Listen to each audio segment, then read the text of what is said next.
No, but listen to, did you hear the press conference of Seleke Kromah, the IG? He did say that this is a highly political case, did he not? So you don't take the partisans' word for it, you take the IG's word for it. We elect on 85 irresponsible men, what happened to our country. We elect on 85 irresponsible men to govern this country, not to be very irresponsible. Please place your left hand on the Bible being held by your wife, and you will kindly raise your right hand, sir, and repeat after me. All standing, please. I, Joseph Newman Boyka Sr.,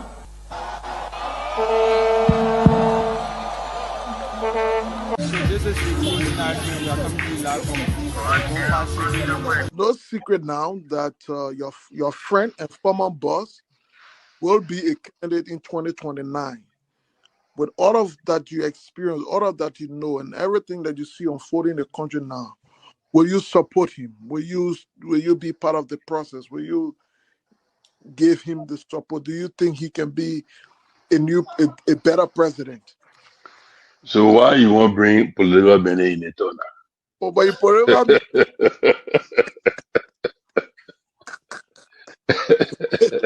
you're political man, before you go out, very active. I plead the fifth again. Okay. When 2029 come and pass, then you finally leave. Mission is completed. Now, what the rules of engagement? When the war ended, the guy said, the commander said, mission complete. There wounded out first. All men on board. So, this riot situation when it comes to countries, because many times you notice that if Charles Taylor is the problem, he will be out of here in the twinkle of an eye. And I say, let well-meaning Liberians come home. If we respect this constitution, a government formed in Accra is a violation of Article 1 of the Constitution. Let them come home. Let that government be formed in Monrovia. On the broadcast administration, we want to give the government of Liberia an ultimatum of 72 hours to provide a living ballot of the chairman of the Student Unification Party, or else there will be a catastrophic pneumonia in the Republic of Liberia. To arrest the chairman of the Student Unification Party, only because the government feel intimidated about the Vanguard Party advocacies. The government got capital road, small B road, all kinds of place. I think the reason Joseph Baga will not do much because the old man, the papa is suffering. The papa loves the country, but he can't make it. The criminal there around him, they sophisticated than him. They are sophisticated criminals, so they can't make it. Hello, ladies and gentlemen. Welcome to our Thursday edition of The Closing Argument. And you know exactly where we're coming from. I am in the studio. My name is Jerome Gayman, and I'm in the beautiful state of Florida. I am in South Florida and a fan of the Miami Heat, the Miami Dolphins, and the hero of our soccer club here is Messi, Lionel Messi. If you have not traveled to Miami lately, you are missing out on what life is all about. Take a trip to Miami. Let us celebrate what a city Miami is. Visit our beautiful beaches, restaurants, culture, diversity, and style. Look at our beautiful women, good-looking men clad in Giorgio Armani suits.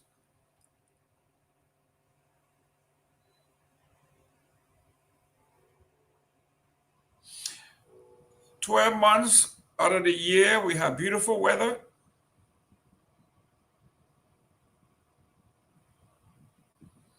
And life is good.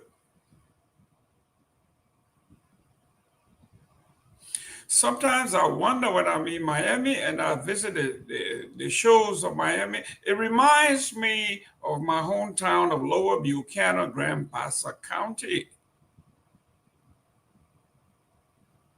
Surrounded by the Atlantic Ocean and several other major rivers like the St. John's.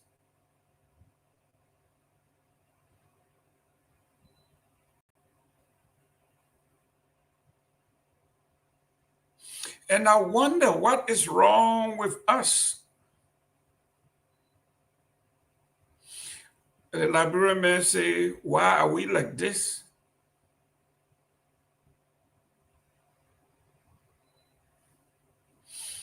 The gods swear us. We have the same beaches,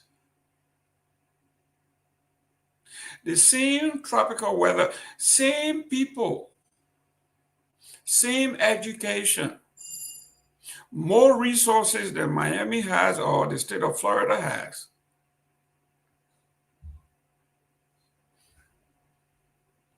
Go to my city of Buchanan and see how we live. I am saying this because the scripture says charity begins at home.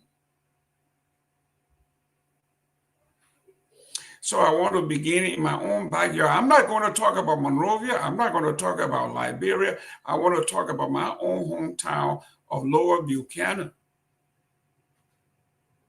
the second oldest county and city in the Republic. Why are we like this?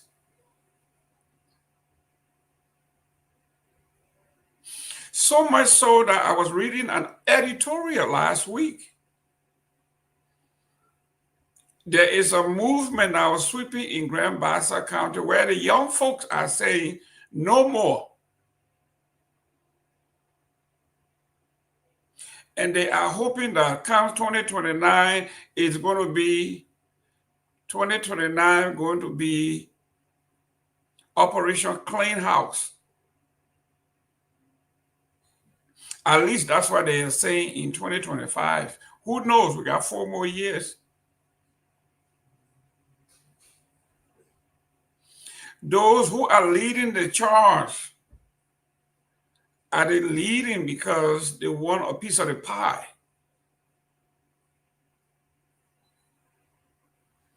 Do they have character?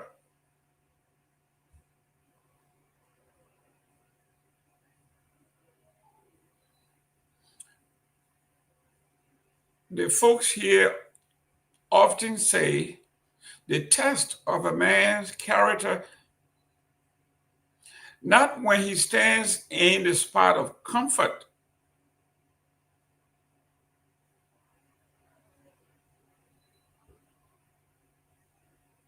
those who are suffering and cannot taste a piece of the pie, they are speaking in their own discomfort. But what happens in 2028, 2029, when the same folks that are denying them pieces of the pie comes and started giving them crumbs, as they have always done, and advocates flip.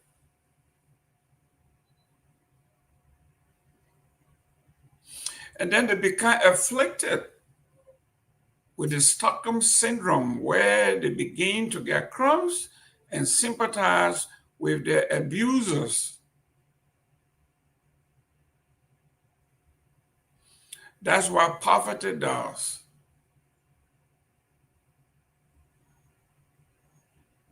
When a man is poor and hungry, he sells everything, including his character.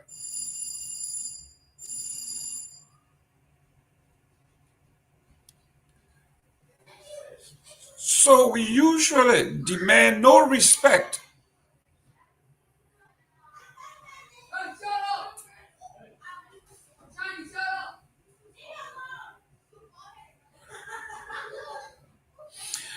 So Liberians say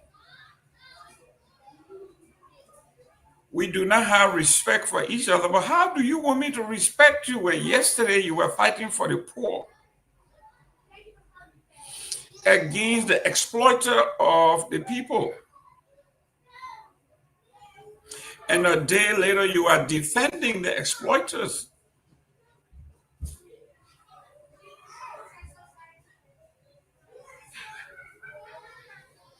How do you expect people to respect you? This brings me to the first headline.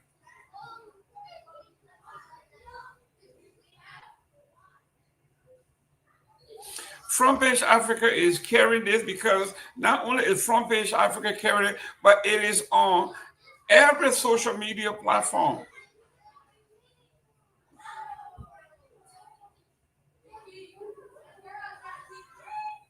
How disgusting. Disrespectful, classless, tasteless. Is this woman called Fatima Salif? Uncultured.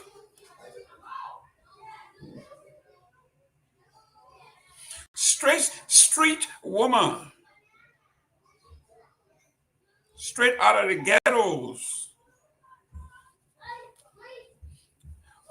Front Page Africa has it. Deputy Internal Affairs Minister Fatima Salif insults, mocks critics and opposition just a day after she apologizes during her confirmation.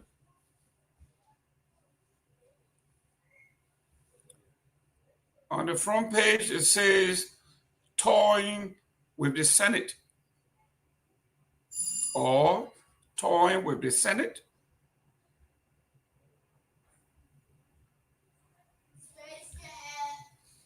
Monrovia, a viral video showing Deputy Internal Affairs Minister for Urban Affairs Fatima Bintu Salif celebrating her confirmation by the Liberian Senate have generated national outrage. As they show the minister hurling insults at perceived critics and opposition figures less than 24 hours after publicly apologizing for misleading lawmakers about her academic credentials during her confirmation hearing.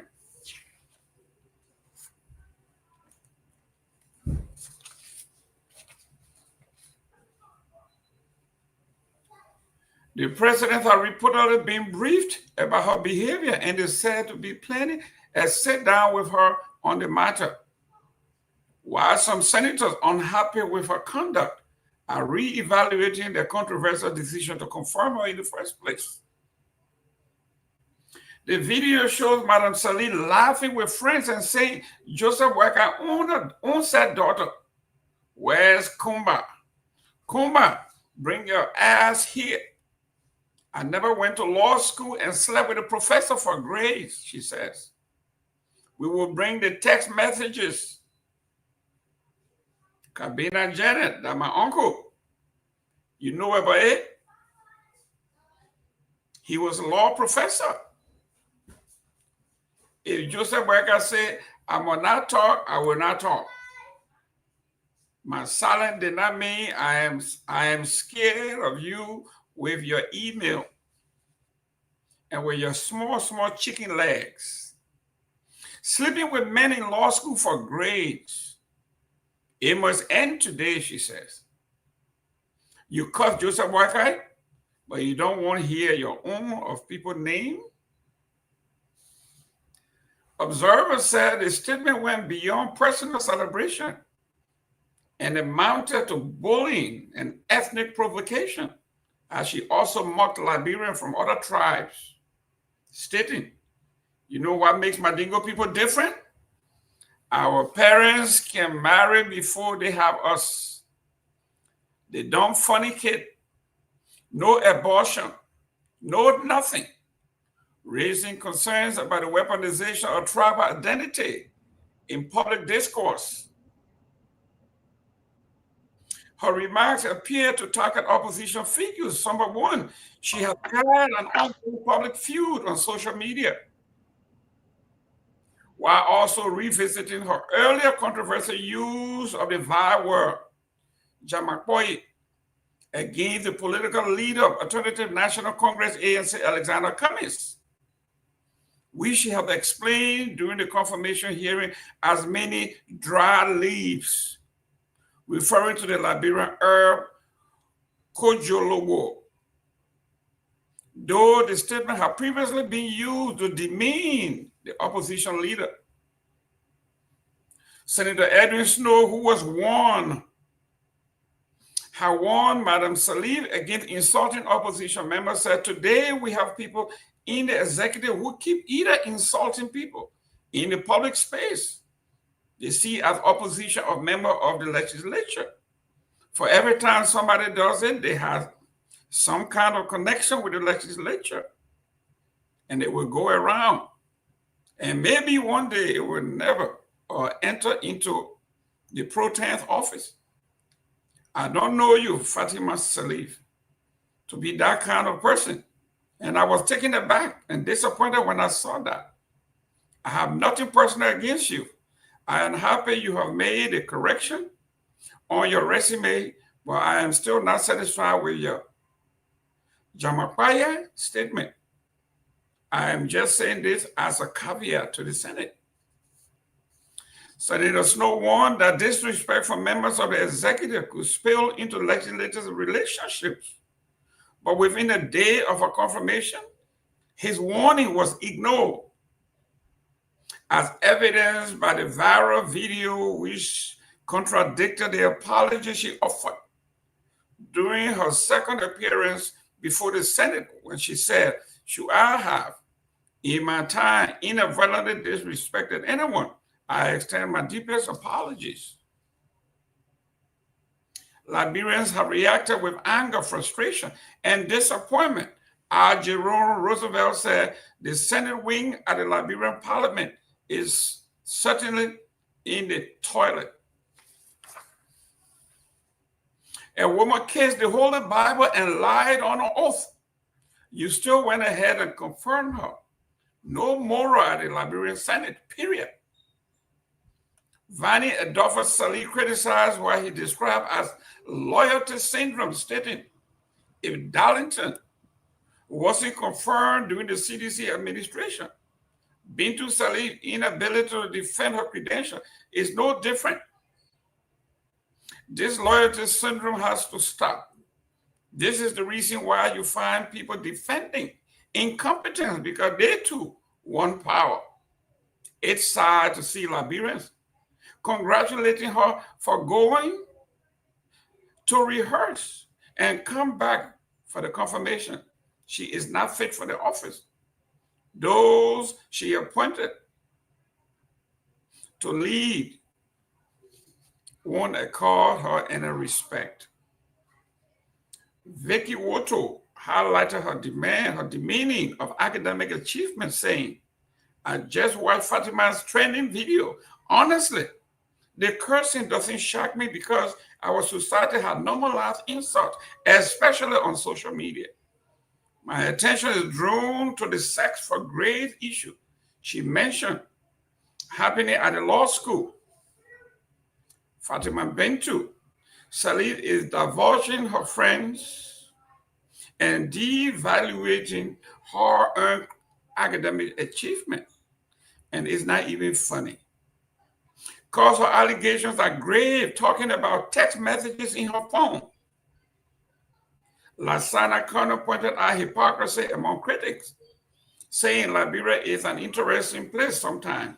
A few weeks ago, Minister Fatima Bintu Salih was heavily criticized and dragged on this platform for days. Many of the same voices now speaking of saying or staying silent then. She never responded to the attacks, never insulted anyone, and kept her composure throughout. After her confirmation was approved, she simply celebrated a personal victory with friends.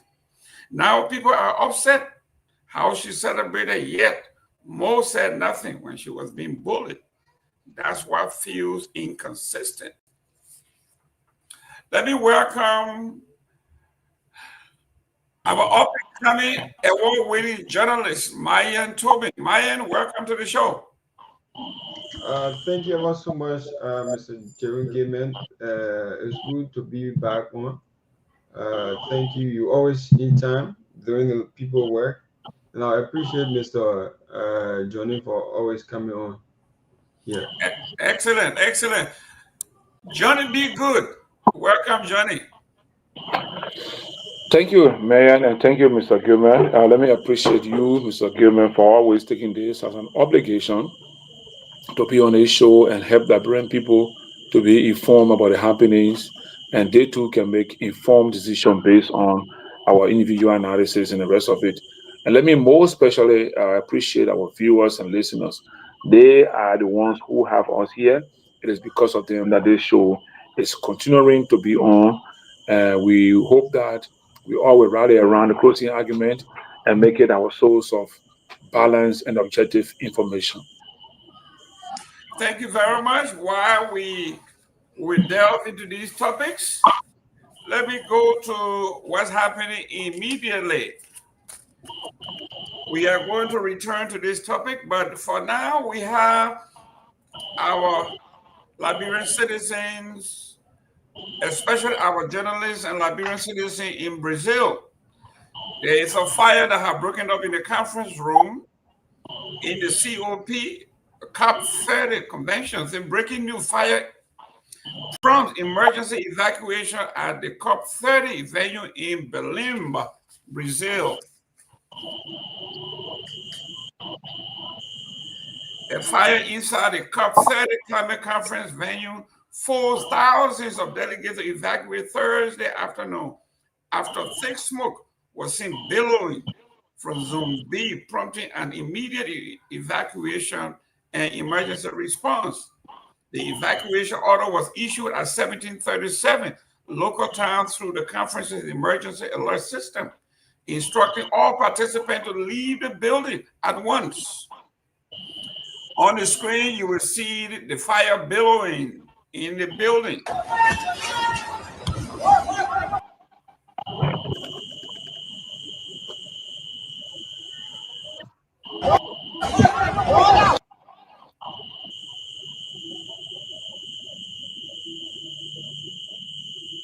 Oh, this thing was serious. Yes.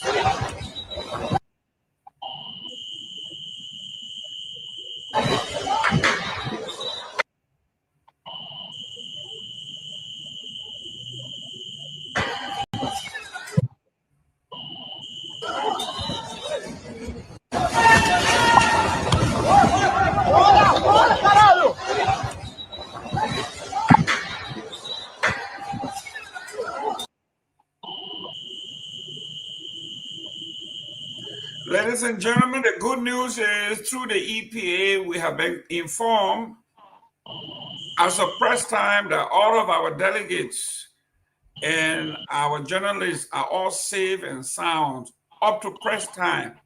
We are going to go back to Myean to see what is happening. What have you heard?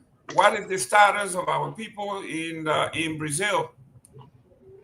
Okay, so Mr. Gayman, on this issue, we received this information this evening, and everyone in the virtual chat room, everyone were concerned about this issue we are receiving, and then it was how some of our media colleagues contacted EPA to find out whether this video we are seeing is now AI generated or is something factual. So when they contacted, it was how they confirmed that it's true, but all Liberians who went for the conference are all safe. So they are trying their possible best to be able to relocate them to another destination, but they are yet to release any further information. But it came out just to inform the public that they are all safe. Excellent, ladies and gentlemen. If you have not shared the show, please share this show. Let everybody know that we are here. If you need the information, if you need it right, if you need it corrected, this is where you come. We can be fact checked. All of our friends and family, 96.1 Truth FM. Welcome. Tell a friend, share the show. What you see here, what you hear is authentic. Everything on here will be quoted. We will make our citation. You can fact check us. That's what sets us apart from everybody else. We will report and you will decide whether we are on the right track. But I want to tell you, though, that the opinions of our panelists are not the official endorsement of the platform. But what I read here, I'm going to cite. I'm going to quote the newspaper, the author, the date and time, and you can fact check us. And if any other platform can match that, let me know. But as far as we are concerned, nobody has the intellectual heavyweights that we have here, and I can put that on the line. For sure, you're right. Nobody comes close. If it's gossip, they will beat us hands down. Clearly, hands down, we beat us. If it's man cussing, they will beat us hands down. We are not going to wrestle with pigs, because when you wrestle with pigs, you get dirty, just like pig. We don't do that. So if this is not what attracts you, then it's good that you go to where they do the man cussing. But when you need credible information, you come back to us and you can quote us, because we'll tell you the newspaper, we'll tell you the authors, we'll tell you the date and the time it happened. And you can take that to the bank. Johnny. Yeah. A few weeks ago, you were on here and you were talking about the importance of fire drills, the importance of fire safety. Obviously, our Liberian people are not trained in fire drill, and you could see that there were chaos going on, and the folks were directing them to the exit and said, do not run helter-skelter. There is a procedure. Just follow. Like on the plane, right? When you get on the plane, if there's an emergency, follow the stewardess or the airline folks, and they will guide you to safety. Don't just run everywhere. So what does that say, and what do we, and I'm glad the EPA folks are over there. Maybe when they leave now, they will get together with the executive. Now we will include the Department of Education, the health department. So fire drills and safety drills become part of our curriculum. You think? Yeah, Mr. Gayman. In fact, it's always good when you get into a strange environment. Always look out for emergency exit. I've learned that multiple times from series of meetings and interactions I've had with people. And from the video that I saw, like Myean said, when I saw it first, I was shocked. I said, well, is this not an AI thing? But then later on, when I realized that it was something factual, and I followed the BBC news and I heard about it, about a cop, a tragedy that was occurring with fire disaster. And then I believe that something has happened. But it's always good to do that. Emergency exit is important for every public space. Every space where you got people will gather, whether it's in a hotel or on the football field, the soccer field, or anywhere people gather, there has to be emergency exit. And we have to try, like you're saying, build this into our regular learning curriculum so that we grow up knowing these rules, the regulations. Example, at our SKD complex, I don't know how many persons go to SKD complex to follow games.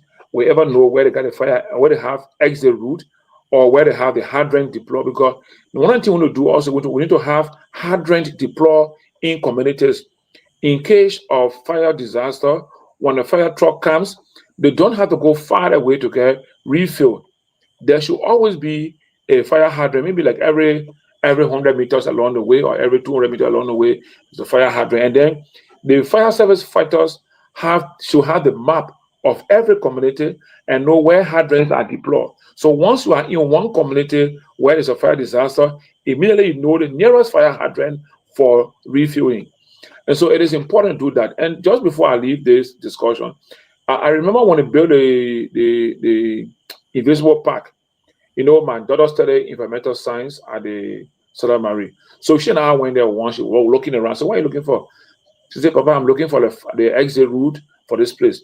And when she viewed the place, she said, the place is not safe, Papa. I said, what do you mean? She said, there's no proper exit route here. She said, everything here is contained into one way. She said, there has to be an exit route, multiple exit routes because of any emergency. And that is part of the Environmental Protection Agency's regulations. They have to now see to it that when they come back, they have to make sure every public space has an exit route, has a room for emergency exit. If that is there, it saves a lot of life. The reason why more people survived that accident or that incident at the place in Brazil is because that the hall they were in, even the security guards that are there are aware of all the safety rules, of the exit rules that are for safety. And so that's why you saw them providing guardians, directing them which way to go. And of course, because they know normally when there's a disaster like such, fire or whatever, people get excited, they want to run into any direction. But it's always good, even while you are in that situation, to find the proper exit route to get out. And it's also advisable for all of us. Anytime you enter a place, always look around for the possible exit route or the emergency exit route, just in case the main entrance is blocked. Which way do you find your way out? If you go into a place where they have only one entry in and out, don't stay there, stay outdoor. Don't stay in there because that place is not safe for you. So that's my view on this. And I want to appreciate the situation to the point that I appreciate God for protecting our people that were there, besides the Liberians. I mean, up to now, we have not heard about any casualty or any death, any issues yet from there. So besides Liberians being safe, but those that were there in the name of humanity, they are all protected and safe in that situation. So we say thanks to God Almighty and thanks for those who were there to provide guidance and protection for humanity. Excellent, excellent. Let me welcome Honorable Pewee. Sylvester Pewee, how you doing there, Chief?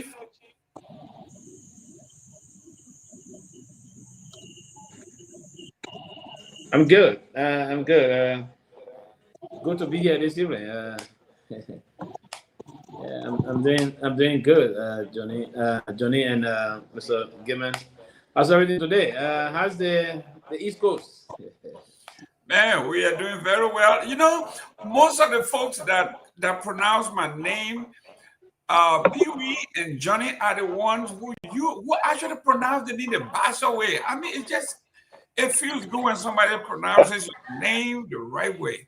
Some people call me Gilman. I mean, they do, and that's not my name. But in America, they say, listen, that's close enough. But let me go to this young man. I'm coming back to you, Pewee. But let me go to this young man. Myean, you just got out of high school. Did you practice your school practice emergency fire drill or emergency drill in your school from the time you've been going to school?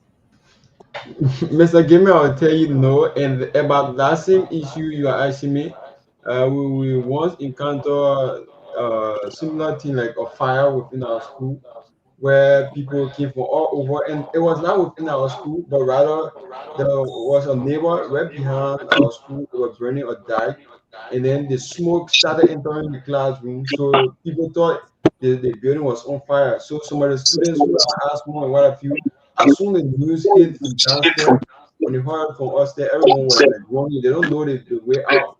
Only one entrance. So before we look, over 5-10 persons, they went off. So it was kind of a terrible for the school, and the news went all over saying why people fainting in the school. Whereby it was just a neighbor behind our school was burning or died, and then because of the smoke, when they entered the building, people never knew where the smoke came from, so everyone was confused. So it's not being taught in our schools yet. Great. Let me go to whoever Johnny Nash is, Johnny Nimler is. I won't even say anything to you on why you just asserted here because you don't know me. Most of our fundraiser, most of the people who are afflicted in Liberia, fundraising for them. It doesn't mean that Pewee has more or I have more. Yes. I think Mr. Johnny can just mute a little bit. Yeah, Johnny, can you mute, please? Is that you? My place is quiet. I don't know why, but my place is quiet. But just mute a little bit. Okay, there you go. It's not because we have more, but we have empathy.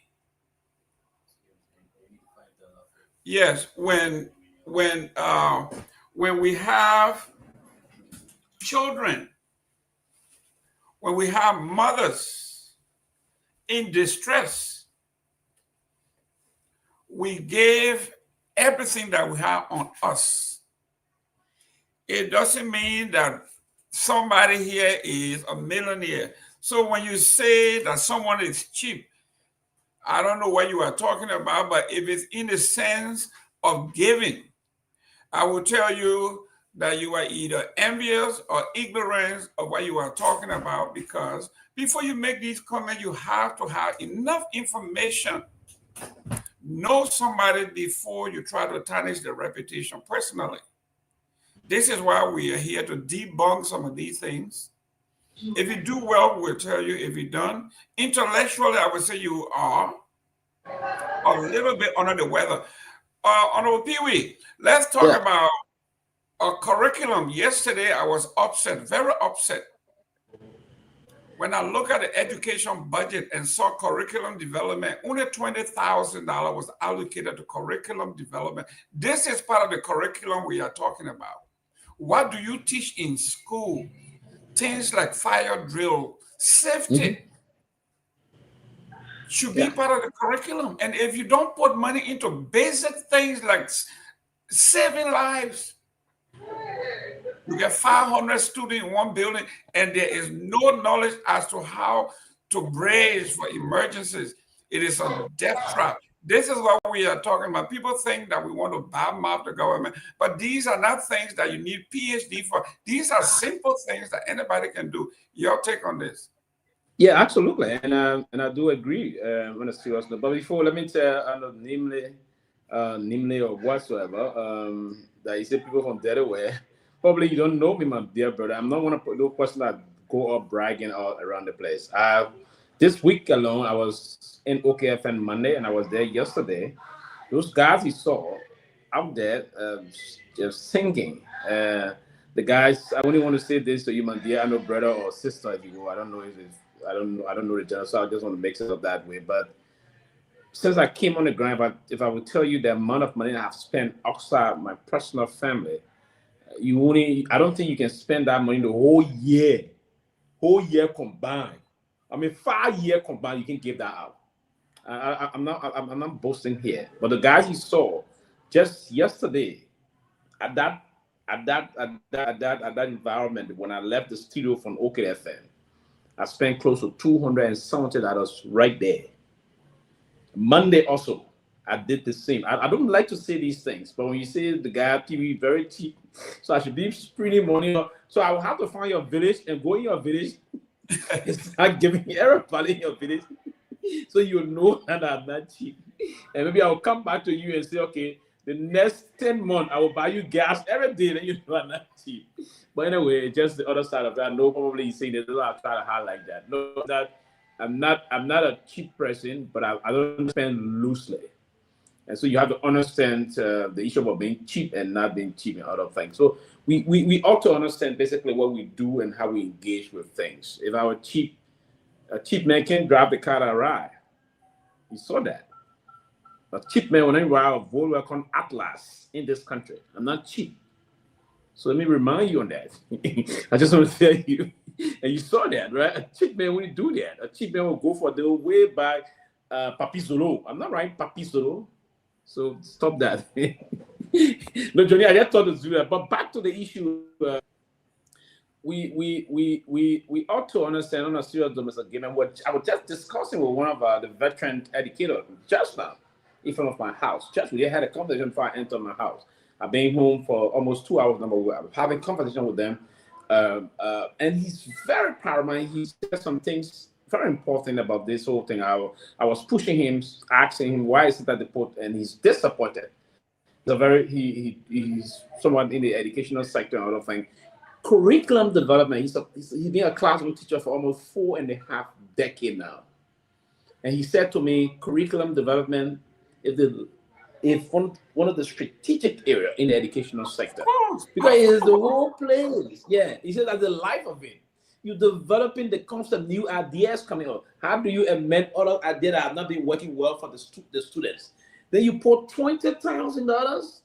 I mean, I think it's misplacement of thought process. I think we have to go, and the lawmakers will now have the fact that they got the opportunity via Article 34 to do what they ought to do. They will have to do some adjustment there. So I mean, why wouldn't they put like $1 million there for the whole country? And I think even that is small. But you put 40,000.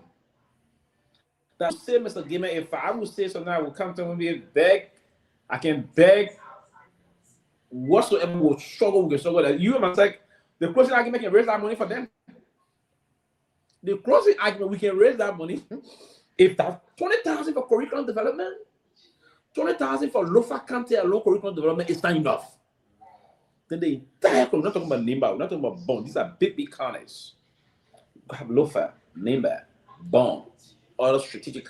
This county we sit in, the headquarters of government, got 17 electoral districts. 17. Then you put 20,000. I think they will have to go. It's less service and it's tremendous insensitivity towards the educational sector. And the same today, we got the arrest agenda is very paramount here. You got agriculture as one of the major instruments in the arrest agenda. It got 1% increment in the national budget. If we're going to set the basis of economic emancipation to transform this country on a revolutionary basis, we will have to promote the agricultural sector extraordinarily, pump more money into that sector. 30 million do nothing. It won't keep us. What can we learn from the Indians and the Chinese, for instance, the Malaysians? These are people in the number of billion, 1.something billion people. They feed themselves and feed the rest of the world. Then the educational sector is very, because we're lucky to be an educated nation or be a prosperous nation. It's part of the reason now we're not doing well, because we're not developing our curriculum to a standard to push the educational sector to a standard that will push everybody moving forward. If we continue on this path, Mr. Gayman, it's going to be a dangerous thing in the next 30 years, because we will produce people that will not do nothing for the country. So it ought for the government to be very, very much committed in terms of, hey, we ought to do this. How do we go about doing this? It's the way that we have to prioritize. And unfortunately, most of our lawmakers will want to come and push. Few will be very, very much, very resolved in terms of how they will tend to protect the country moving on. But yes, I would not be surprised, and I would hope I will have this conversation with Senator Dillon, Senator Kone, and some other representative that we all can be interacting with to see reason in when the budget is ahead of them in terms of the deliberations. They will have to do some amendment in that number, change the figure there, and show that. I don't know if the Ministry of Education herself is insensitive to her responsibility. It is the minister's statutory responsibility to ensure that you draw a roadmap. And that's why you have the assistant minister for instructions, assistant minister for this, that, all those things, teacher planning and research. What is the assistant minister for planning and research own advance proposal to the minister's office? Because before the budget is prepared, quickly here, Mr. Gayman, all of these ministry, land ministry, and agency, we have to go and give heads up to the executive, to the Ministry of Finance. You have to write after these are our plan, all of it, and that's why the budget performance report is important and critical. We have not been doing that. What have we put in the budget for curriculum development, for instance? What's the center of our curriculum? Are we supposed to be overhauling the curriculum so that it will confront to current day reality? That's the concept, and that should be the question we should be asking.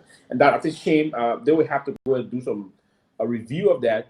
We will have to ensure that our curriculum is in line. The last time we were in school, we were still doing 13, 14 subjects. Are we supposed to continue on that path to do 13, 14, 15 subjects? How can we realign the curriculum of our country that will meet present-day reality, the technological age of globalism, the technological age of AI, the revolutionization of AI, the war is over. How can we confront to that will march the country moving on? If students are not gravitating to not doing all of those subjects, can we narrow it in a way that if Myean is focusing on being an IT specialist, Myean should not waste his time in high school doing geography, social study, this, that. You're doing me Bible. Then you do ROTC, you do this, you do that. The man is doing 13, 14 subjects. How can we restructure the curriculum? Then you put $20,000 there. And that 20,000, you can't even print what I will leave it. Yeah. Johnny said us on it, man. No, it's Johnny. Johnny, when the guy from Ministry of Education called me and said, "You guys, the TCA, your law to bomb out the government. The government put $51 million something in education. That's great." So I told him, I said, "Young man, you are talking to a manager here. Don't come talk to me about $51 million. I said, where did the $51 million go? Then I opened the budget. I told him, I said, almost 40 million of the 51 million goes to recurring expenditure. That is just salary. So now we talk about 11 million for the whole country. And then when you go into the other stuff, we got less than $6 million that actually go into instruction. So I told him, I said, now you see that you were calling me on something called a talking point. You just throwing $51 million out there, or whatever $1 million you had. You had no idea where the money was going. You called me and said Liberia budget is $1.22 billion. And you dancing, but you didn't tell me where the money went. So when I told him that $900 million or the $2 billion went to salaries and perks, recurring expenditure, and only $280 million go to everybody, his mouth was just shut. I said, you see, so when you're talking here, you got to talk nuance. Johnny, this is unbelievable when we're talking about curriculum development, the importance of curriculum development, because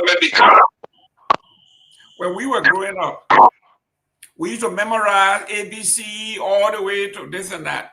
Then when I came to the United States, the folks weren't doing that anymore. The lady told me that's why during the day they call rote learning. Said, but leave no room for critical thinking, and kids do not process, so they don't do that anymore. So they rearranged the curriculum in the West. Now the children are using puzzles, different kinds of thinking, creative thinking, use numbers, and so they are. We'll talk about leapfrogging. That's what they are doing. So the importance of curriculum development, Johnny. Let me just pick up from where Pewee left it. And this is where I've always had concern about our budgeting system. I'm in doubt. Does the government allow every government agency to draw up their budget based on their mandate, based on their programming, based on their services they provide to the population, or the Ministry of Finance just sit there and decide on budget system per ministry or agencies or departments? And I think one of the reasons in my mind, I think Mansari government combined Ministry of Planning and Economic Affairs with Finance was to give the Finance Ministry the opportunity to develop budget based on the development plans, development objectives, right? And also based on population. Because normally data is the one that drives development. I don't know if the guys in the government, Ministry of Finance and Development Planning drafted this budget based on data, based on information, based on population size, based on population structure, and based on population aggregate, right? Now, when we speak about curriculum development, I'm thinking whether it was the Ministry of Education that decided that this amount is enough for us, because you have to know the programming activities of that department. What do they need to do curriculum development? What have they been doing over the last 20 years? Because that department have been in the Ministry of Education ever since, right? So most time I want to discuss Liberia based on post-conflict Liberia, meaning since 2006 to now, right? So, and one thing I've been wondering, does the Ministry of Finance and Development Planning conduct evaluation of services provided to the budgetary allocation to these agencies and departments, because that kind of evaluation will give reason why this department need additional funding based on deliverables, based on achievements and rest of it. So, I mean, I'm just confused up to this moment, up to this time, in this modern day way of governance, we still drafting budget like we in 1920, 1930, or even like in the 18th century. You understand? Because I believe budgetary allocation during this period should be in line with data, and data will give you information on where to allocate funding. So I don't know whether the department had delivered well in the past, and that amount allocated is going to serve them for the next 12 months. So imagine if it's allocated 20,000 for 2026, let's say divide it by 12, right? So how much of that are you going to spend every month in the Department of Curriculum Development? What is the level of work, level of effort of what I'll be doing in that department, and what is that amount for? You understand? So I don't know the details. So whether the 20,000 is small or is more depends on the workload of that department of curriculum. But from the general perspective, curriculum is key to education. It's key. This is where all of the necessary information that you need to give to your population, to your young generation, comes from, right? And like our constitution says, I think in Article 10, that our Liberian constitution must be taught in all educational institutions in the country. I don't know why since that 1986 was passed, I don't know why up to this time we cannot develop the development of curriculum, cannot include that component or develop it in a way that it be taught as service. I know when I was growing up way back, even in Fonjima in the Catholic school, when we were learning civics, they taught us about, when you learn about the judiciary, the plaintiff, the complainant, the what else? The defendant, the accused, who is the accused. I learned those things from elementary school in Fonjima, right? From the Catholic school. I don't know why these days that curriculum in terms of teaching governance, looking at the civics in terms of government, the three branches of government, their functions, their roles, their obligations, who's a duty bearer, and the rest of it. I don't know what is happening. But 20K for curriculum development, we got to understand what is the workload of that department. But I know it is important. I know for a fact that department is important because it is the nuclear in my mind. It is the nuclear for education planning. You know that, right? And I'm saying it because when I did my graduate study at the UL in regional science, I did educational planning. I did health system planning. I studied transport planning, right? All of these are all combined in our graduate school. So a little bit of it is taught to give you an understanding of it. So I am just concerned, and let me take you back politically now, right? The budget comes from the executive branch of government. The vision bearer of the government is the president, who is a head of the state. And it is his vision that the whole country or the government is driving. So I believe that the draft budget should be carrying exactly the vision of the president, right? So this is what he has.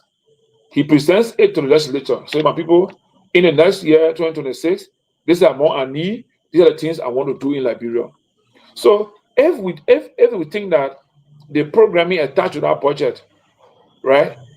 Let's say in worst case, the legislature goes and just say we agree.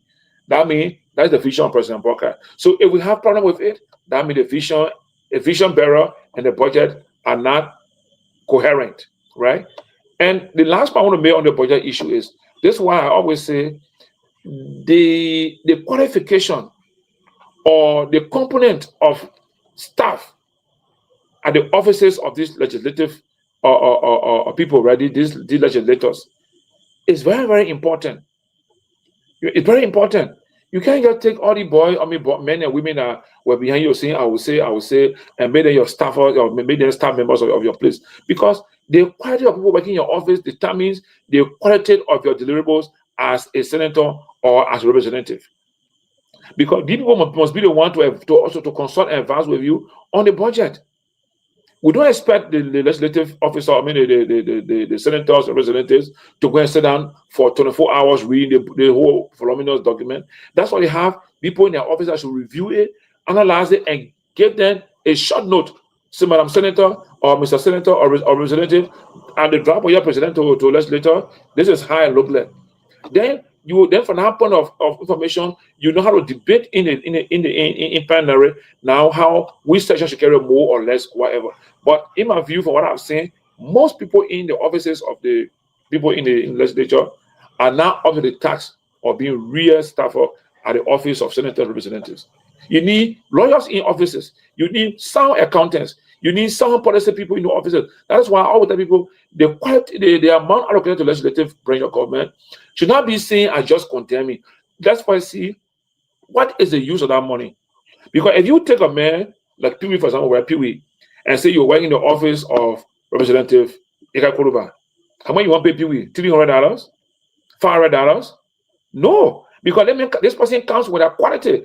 I can be earning master's degree and come to work in the office of the senator or representative to help them understand the budget in lands of development planning, and then you can give me $500 every month.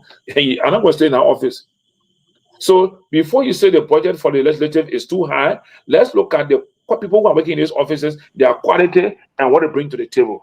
So let me stop here and allow Pewee to come in. Great. Let's move to the next topic here, because anytime email, network or your network. Can you mute Johnny? Yeah. Okay. Let's talk about health. Let's talk about health. Let's talk about the allocation in health. Because we got a report yesterday that, well, last week, but it came out yesterday, that minimum of 36,000 Liberians are infected with HIV in the country. Among all the issues that we have with dilapidated hospitals, no medication, nothing of that kind, we get hit with the news that minimum 36,000 Liberians are walking around, interacting with people daily, carrying the virus. And then we go back to allocation again about our healthcare. Sylvester, this is public safety. This is public concern. 36,000 of our comrades, those who have been tested. We are not talking about the thousands, maybe millions out there that have not been tested, but those who have been tested, 36,000 have tested positive among within our midst. Mr. Honorable Pewee, this is serious. You are muted. It is serious, and it's alarming, and it should be concerning also. So I think I don't know how much the government put in the budget for the Ministry of Health, and basically the amount that should target those with HIV and AIDS, if you will. USAID at the time, USAID has some program, and I think happened also in Africa, and Liberian government or Liberian people benefited from that. Now that USAID is no more pumping that money, so the government will have to be more strategic in terms of governance other means to fill the gap, if you will. There's other major life-saving drugs like Keytruda that the United States government through USAID was pumping through Africa, and I was helping those living with the disease to live longer and also stop them from spreading the disease to other people. So it's paramount that HIV and AIDS is a very dangerous disease, but it's now the way the globe been moving about it is that people with HIV and AIDS, if it's managed well, can live longer.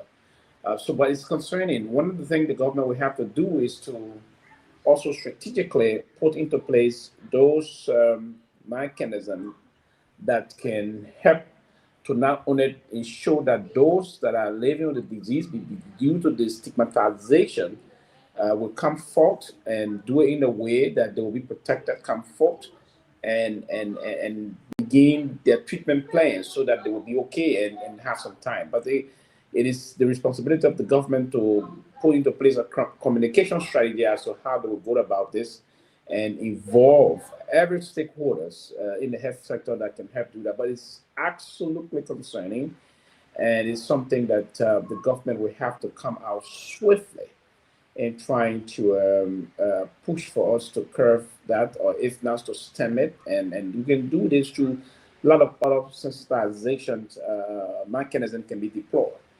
For instance, safe sex, those that are engaged into it will have to do that, and those that are already, those that are not carrying the virus can play preventive rules, if you will, stick to one partner. And we also hear these jingles on radios and the rest of that. But have to see these things unfolding in the country, and the government will have to be more proactive in trying to push that we enhance the sensitization and increase the public awareness to the people that can allow them to know that the virus is real, it's serious, and people that already live the virus can live comfortably, but they should be informed in a way that they can stop the spread of this virus. But it is a very serious situation that we all collectively we have to put acts to play and ensure that we stem the spread of this very dangerous virus, if you will.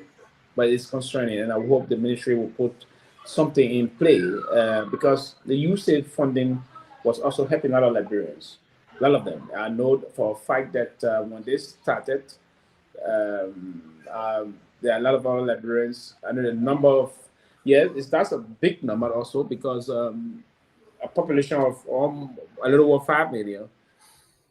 With that number, it's concerning. So, for those that have just been diagnosed, who knows? How many other folks that haven't been, if you will. And sometimes that's why it's good to always plan to, and see the doctors to know your status, your health status. Always, it's good to do that.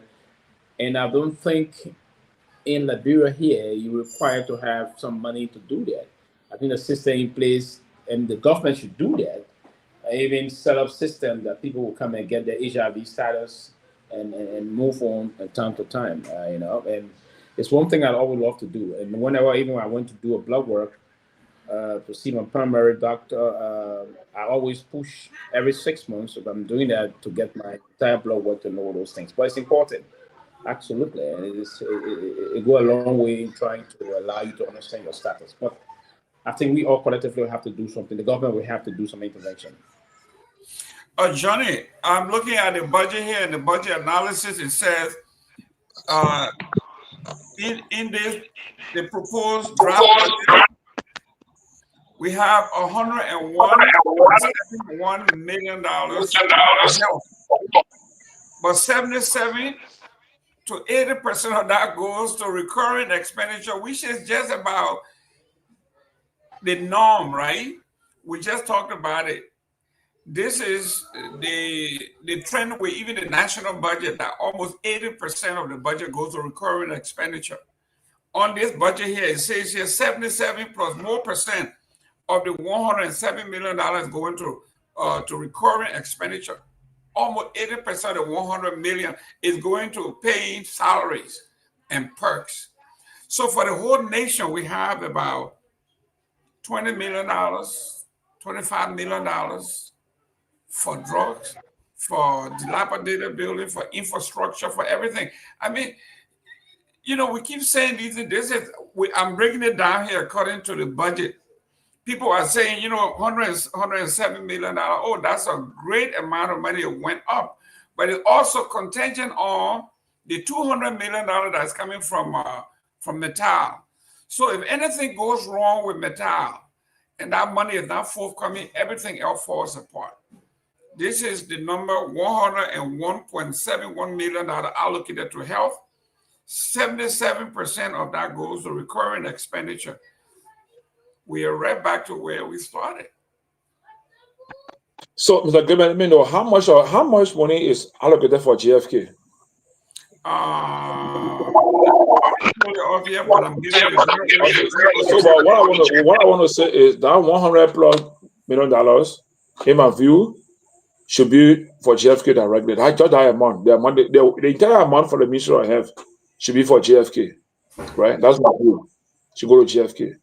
Bring it up to standard to respond to our medical needs in the country, to serve as that referral hospital that will address any other critical medical issues that come from any part of the country. So I think that what should be. And again, the point I want to make, Mr. Gayman, is I don't know how we derive these numbers during our budgeting period. Again, I go back. Do we use data? Do we refer to the latest census result to look at the demands and needs of the people that are listed in this statistical analysis or data or information?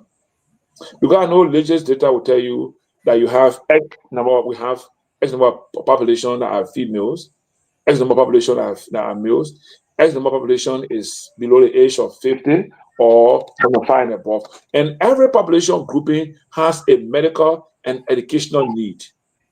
Right? Those are the two primary things I will discuss: medical and educational needs. How do we derive from having health ministry to $1.7 million, or $100 plus $1 million for Ministry of Health? Well, right?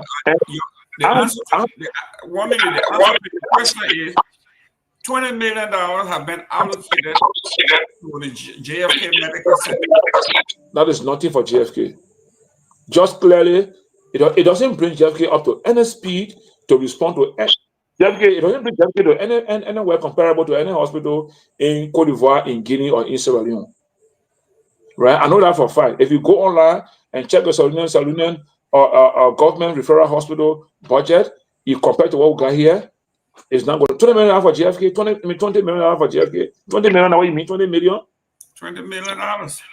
No, Mr. Gayman. Then you see, honor our constitution, where you say the right to life. And the state is responsible to protect and give us that right to life. And one key to that is health, right to health. So how are you, the duty bearer now, giving us or protecting that right to life when the JFK budget is not enough to respond to our medical needs? And every day, in my own assumption, you receive not less than 50 patients go to JFK every day. Not less than 50 patients. Just in Morovia, before we talk about people coming from Nimba, from Bong, from Grenjide, and other places to seek medical attention there. So I think, seriously, Mr. Gayman, and I also know the budget, the way I see it is constructed. I'm feeling that we may have budget shortfall in the first 6 to 10 months of 2026. We start experiencing budget shortfall, and we might experience budget recast between 6 to 10 months of 2026. Because if you look at the budget, the way it's constructed, money that we are depending on to come from outside, that we are not show off, right? Let's say we're spending $200 million for ArcelorMittal, we're spending money for international donor partners and things. And historically, it's known that most times these international partners don't come in full as it is projected. The records are there, So I really don't know why JFK has $20 million, and you give it the whole Ministry of Health, $100 plus million. And look, Mr. Gayman, I've been around the country, right? Even the district health offices. Let me discuss Kamara district in Kumbo, that's in Babulu. That health department at that district level is fully attended to. I went there, I interacted with the guys there. You know what I'm saying? Look, Mr. Gayman, we got to try as a country to be more radical and intentional about what we want to do in the country. Sometimes I sit home and wonder, why are we doing this to ourselves in this country? Babulu County is one of the mineral-rich county. Why don't we focus on mineral-rich country? The people where money come from in the country in Liberia, Babulu County. Then you go to Komba district. You gotta help us. You go to Bele Fasama. See what they got there and help facilitate. You go to Geulala. I'm not telling you about Babulu alone. I'm not. Babulu is one I want to discuss. I want to discuss Bombing, Kimman, Lofa. I need Lofa all over my country. Let's look at Babulu, where mineral comes from, right? And people are even logging there. Those district health offices, no place. See what is there, right? Poor response. All the guys will say, man, I got here more air, I take my pay. And those guys will be demanding for materials to work. Let me tell you again, the young Liberian people that are doing medical field are very hailed there and I appreciate them. I see them as heroes and heroines of Liberia. I can reference that during the Ebola crisis. When I went around the length and breadth of Liberia, but then we had 88 health districts in Liberia. I went around the entire places in the country, making sure that those health districts have better relationship with the people in the community to do more awareness and do preventive measures against Ebola. That's how I know a lot about this country health sector. And look, Ministry of Health is one of the ministries in the government that is actually decentralized. Among all other government ministry agencies, Ministry of Health is the most decentralized government agency. They are established well in all the counties and districts. But what is lacking is the government financial support to make guys to function well. Look, our in Kumbo, the guy came to me and said, Johnny, we have an issue. I said, what? He said we have lack of a certain drug that must never be missing from in our pharmacy. And I cannot call, I don't have there to call. Fortunately, I was there with them, I had to write a phone. I said, take the phone, go and call to Dopoh, and then call Monrovia. I said, even if it is there, not available, I can call my colleagues in Dopoh to put it on a carousel vehicle and bring it to you here. As much as he was telling me the relevance and importance of that drug, I felt right there and then that we were in crisis. And the guy used the royal phone to call to Dopoh and call to Monrovia, and sure enough, in like a day or so, in 24 hours, somebody came on a motorbike with a drug there at that place. So imagine if I had not gone there to work and they got it now. And you know what? At that time, the guy had to buy a Sierra Leone SIM card and go closer to what Sierra Leone border, get a Sierra Leone SIM card, get a Sierra Leone network, and then they call that they foreign for Sierra Leone to Monrovia. You understand? Or to Dopoh. They are in the same Liberia that was during the Ebola crisis. I don't know whether the system has improved. And to any access that people call Kumbo, to go there with a vehicle, Mr. Gayman, is a place where you prepare yourself to see danger to your right. The road is terrible, it's rocky. You climb hills, almost like 15 or more hills. You climbing in our forest, in the real thick jungle, when they can reach in those places. So I think if we are very serious about health business in the country, we will be deliberate. If we can raise the money, when we are going to these international financial institutions, let's carry a convincing message to them. So look, these are our problems in Liberia. We need $3 billion to put into our health sector so that it can respond to our health needs and conditions. And it will even reduce burden on WHO and other agencies. Look, we got to go to these meetings with genuine message, real information, real data that will convince us. You guys, I mean, every year you give me $100 million. How can $100 million help the country? How much can they do? 100 million, 200 million. We need $1 billion plus to invest in our health sector. $1 billion plus to invest in our educational sector. $1 billion plus to invest in our road and infrastructure sector. If we can take even $5 billion on a convincing system and build our country and bring our system up to speed, up to standard, we can pay that in the next 500, what is here 1 million years coming in the front. Our unborn generation will appreciate what we did for them. They will be happy to pay that debt to the people that will be coming for the money. But we keep taking 100 million, 200 million from IMF and World Bank. How much does that look like right now, right? Since 2006, since post-COVID Liberia, all the money we are taking from World Bank and IMF, look at Liberia. Let's compare the money and compare the impact it has on the country. Whether it's education, whether it is health, whether it's infrastructure or whatever. Let's compare and see. And if you check, we are taking almost $1 billion plus or $2 billion from these international monetary institutions. But if we take it at once, and we direct it straight into those areas, it will help to build the country. It will help us to do better. It will even prepare. It will help us in a way that our unborn generation will arrive in Liberia happy that they are inheriting cool life, they are inheriting cool standard, that they can compare themselves with any country in the world, and their dignity will be high. Because of our poor system, that's why Liberians have low dignity.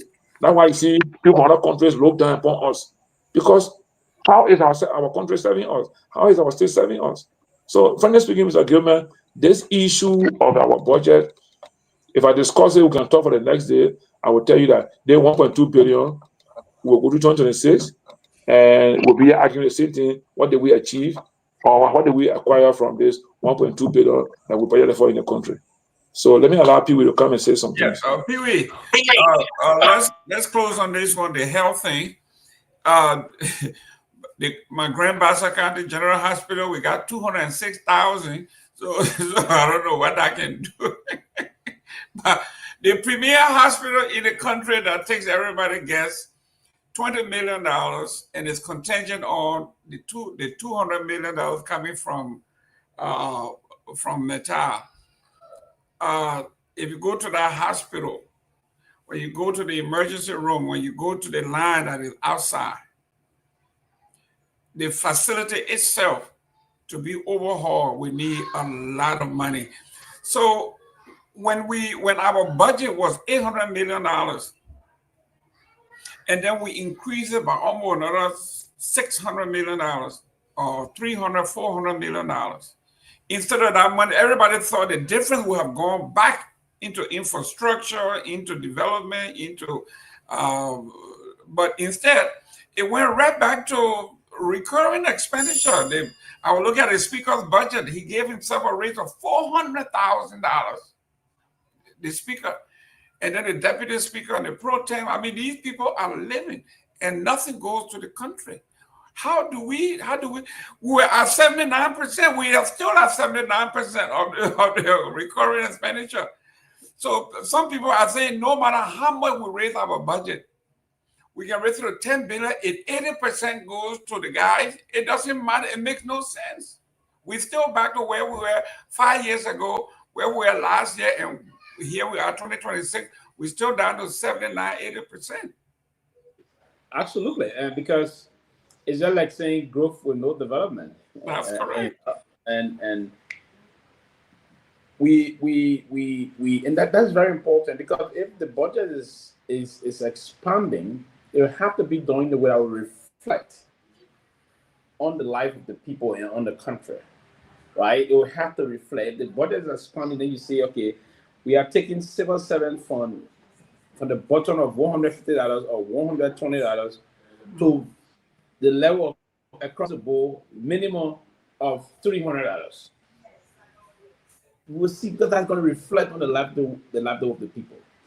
If we say that in the budget that have happened, we're pumping additional $60 million in the educational sector, then we see more educational infrastructure then push out the heavy and if we were then doing the recurrent thing, it's not going to help the country. And to increase the speaker budget by $400,000, that's a very huge money. Of course. To push other people upward and all these things, and you see, that's the problem. And and I'm very sensitive. I'm not insensitive that those in power should draw the sweetie of power. I always said this, because I will do same if I will want to get things, but we have to do it in a way that will not see the difference and see the people, the ordinary people that are desperately need the gap be too wide. The gap is that big. Then I don't think I want to do that kind of enjoyment. I know if I were to be speaker or president or minister, I expect government to buy me vehicle. I expect government to buy my ticket if I'm traveling on a government trip. But it's not to do it in an extravagant way. The extravagant nature of it is what we try to look at and to fight fraud, waste, and abuse. And if we have fight fraud, waste, and abuse in the system, that will help to direct resources to most of our people. For instance, those guys that will over here when you do this, then will all come gather waiting for you. Say, oh, man, you can make this. If we start improving the system, everybody's going to get busy. Trust me, in no time you will stop these things. If you want in other city, you have to see these things. But it's happening in our country because of the dependency syndrome we have in this country. It's too high. And it's because we ought to use the budget as an instrument to alleviate poverty. If the budget is an instrument to alleviate poverty, it will take a long way in trying to structure the way the country is moving forward. But if the budget cannot alleviate poverty, it's going to be an instrument to either impoverish more Liberians, then we had a problem. Because if you give money to the big boys and the poor people, then the budget is impoverishing the poor people. And that's why I said yesterday. I said, in the street, the young people, they are hungry, angry, and hopeless. If the folks are hungry, angry, and hopeless, that's a good sign for the country. And a lot of folks don't want to hear these things, but it is realistic. If they are hopeless, if they are hungry, and then the rest of all, then they're getting very vexed war in now. And it's to make people vexed. That's why you keep this in the street and you remember say that's how much money somebody will cost. They cost me bad. Yeah, you know. But you be lucky when they cost you. They don't take their shoe and hit you in the head. But let me welcome some of our folks. Mr. Dopoh, you see my brother from Nima. He's in Cape Verde. He's on the beach having a great. Do you know how far Nima is from Cape Verde? But welcome, Memfield. Welcome. Hopefully you come back safely and come on the show. Emmett Harmer, thank you for tuning in. And then I like this name, Mozart. Mozart, I love that name. Every time he shows up, Mozart, thank you for watching from Minnesota. Josh Nimlin, you are not a positive role model, but we appreciate you coming. Next time, when you want to criticize, show the person, listen, I donated $1,000 and you donated $10. That makes sense. But if you can't juxtapose, then you are there talking. Sarah Dopoh, thank you for taking time off from your nursing station to watch. And we'll go on as time goes on. But let's look at something that let's bring some laughter into this, because it's getting to the point where it is gloomy. Today now, Front Page Africa, the story is written by Willie Topa, November 2025. It said the court ordered incarceration arrest of absent jurors as jury selection start again the Capitol building absent trial. Johnny, look at all the jurors. So the Supreme Court. The judicial they're going to look for the juror and arrest them and put them in jail in our country. I mean, normally when a jury is arranged and is set up, they should not have access to the public until the trial is on. And so to be a juror is a civil duty. You cannot say you have serious health issue or some reasons why you cannot be. But all of us here, all Liberians, we can be called anytime to serve in the court as a jury based on the content and the context of the trial. So if there was a letter and they try to escape the process, then of course then they will give reason to the court to find a way to arrest them or to bring them back or give them some punishment or try to deter further actions by any other person. And that's it. I mean, they should not be escaping their duty. Why are they running away? So what's wrong? So I think then we need to call an investigation, contact our journalists to go and dig deeper to find out what's happening. Something may have gone wrong and they decide not to take part into it and then decide to escape the scene. That's your assumption I'm making. I'm not saying that what happened. But normally, letter as a jury, you stay within the confines of the court until the trial is completed. Sylvester, this one, I know you're not a lawyer. Johnny, can you mute? It is so funny. In America here, I know when we all go for jury duty, when the case is serious, they sequester the jurors, right? They put you guys in a hotel and you have no access to the outside world, especially a case of that importance, right? They put you in a hotel, they take away your TV, your telephone, and everything else. But they may even decide that you're not reading newspapers if the case is that critical. But in Liberia, I mean, everything is just the opposite. How do you bring in a juror? Then you let them go back home into the community and listen to the news and listen to the party scene and listen. Then you tell them to come back tomorrow. Then they come back, you ask them, then have you heard anything about the kids? And they say, oh yeah, and not the kids. And then you say, okay, you're letting people go and bring another group. And it's just totally. Well, they seem to talk about funding, right? If you are doing funding, like me here, I have a business. my transportation, the bus guy that driving, they will bring in their budget. They would say we would change the pads on the bus 3 times a year, and this is how much it costs. We're gonna tune the car up this year. So they bring in. Then the folks in cafeteria, they bring in based on what they have done. Upon that, we put it together and submit it to the federal government and say, this is what I would need to run this thing for the whole year. So you think the court in Liberia would have said, we have to have jurors. We have run these cases, 1,000 cases a year. We got 12 or 15 jurors. We're going to sequester them. They're going to be in a hotel. We're going to feed them. The kids is going to take 1 month. It's 30 days times 15 per day. You know, that's how you do the justification. And then you say this. But for you to have an important case like the fire,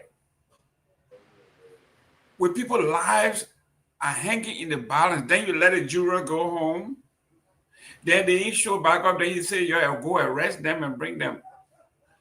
How can you arrest somebody who has been contaminated? This is a political case. Pewee, this one is so funny. When I read it this morning, I laughed. When they said the court is telling them to incarcerate them, arrest them for absenteeism. I just laughed. Where are they going to find these people?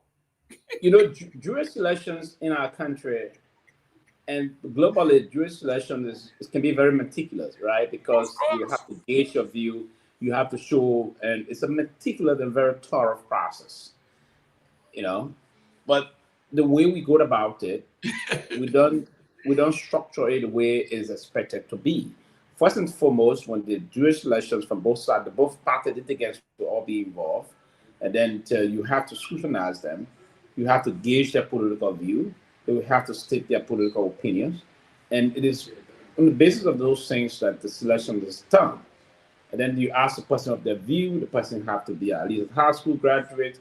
The person will have to understand certain basic things. The person will have to do certain things. In other words, but if those things are not the way we want to do it, but the main problem here in jury selections and the way to maintain them is the aspect of us not taking good care of them. Most of the time, even to pay their fees, some of them, I've known someone that went selected to pay the fees to them to give me that war. They can't even pay them.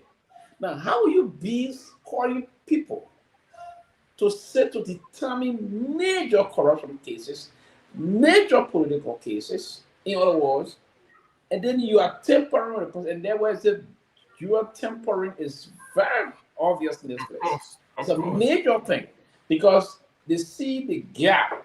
Those other party litigants and lawyers are very smart.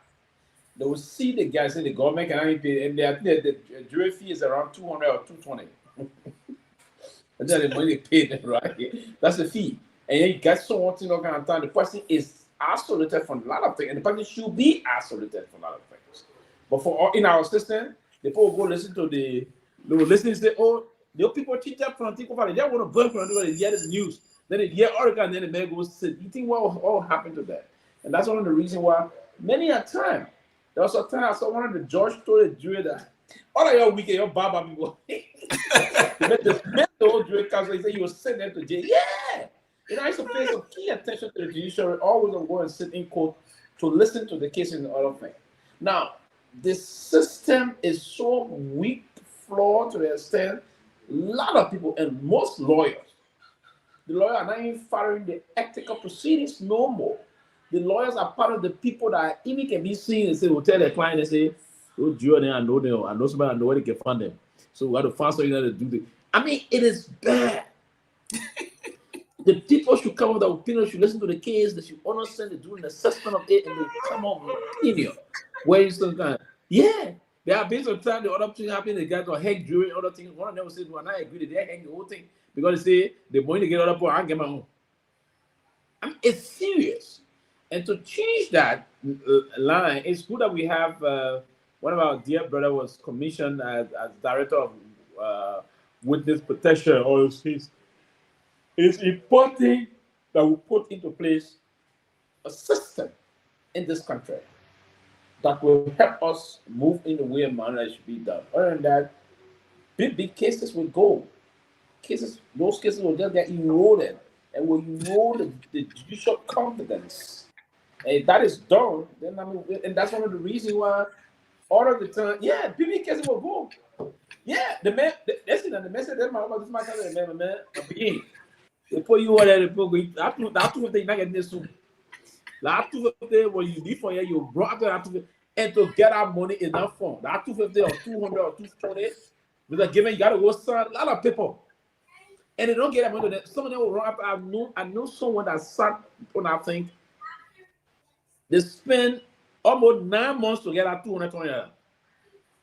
9 months. I'm very serious. And they spend more. They're going back and forth to get out more money. Going back and forth, yeah. They spend more money. It's a problem. Why can we learn? I mean, we got the thing on the book. What can we learn from those that are doing it right? See what thing of them will follow the United States of America. We say we want to do. We are a country.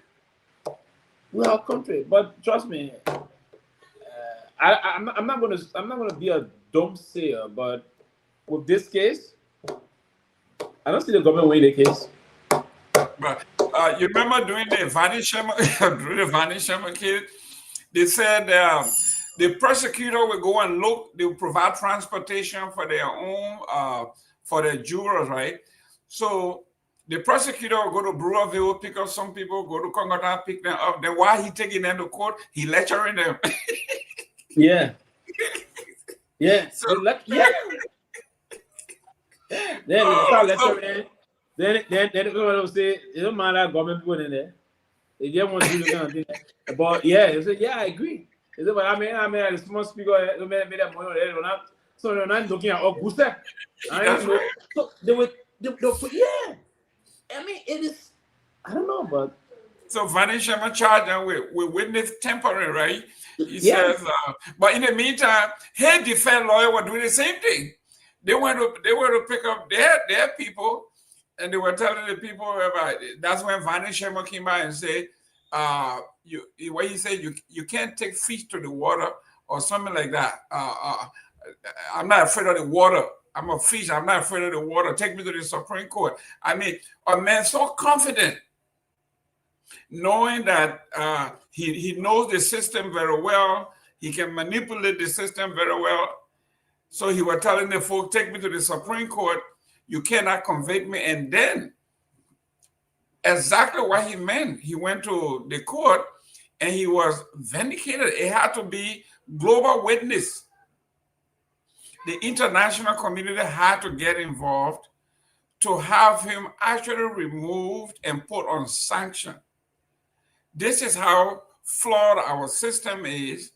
And then when something goes wrong, they say, well, at least he or she was given the process.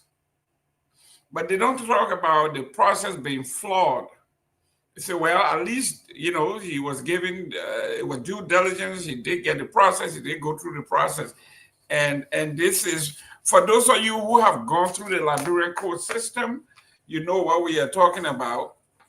If you are a little guy, the reason this case is having such a problem here is because you talk about people with means. The former speaker has means. All the other folks are lawmakers, they have means. If it were a common person like Pewee or myself, this thing would have been over. But let's go to a good news here. A young lady by the name of Alfia Faith Kamokai was announced as being accepted to the Obama Foundation Leadership Program. Beautiful young lady. This is her photo. It says here, Alfia Faith Kamokai today and now her acceptance to the Obama Foundation Leadership Program, joining more than 200 global change makers for the 25-26 class. Following a competitive selection process, Kamokai will be one of just 35 leaders participating in the Leadership Africa program, where they will receive training in leadership development and civic engagement to help build their skills and scale their work across public, private, and nonprofit sector.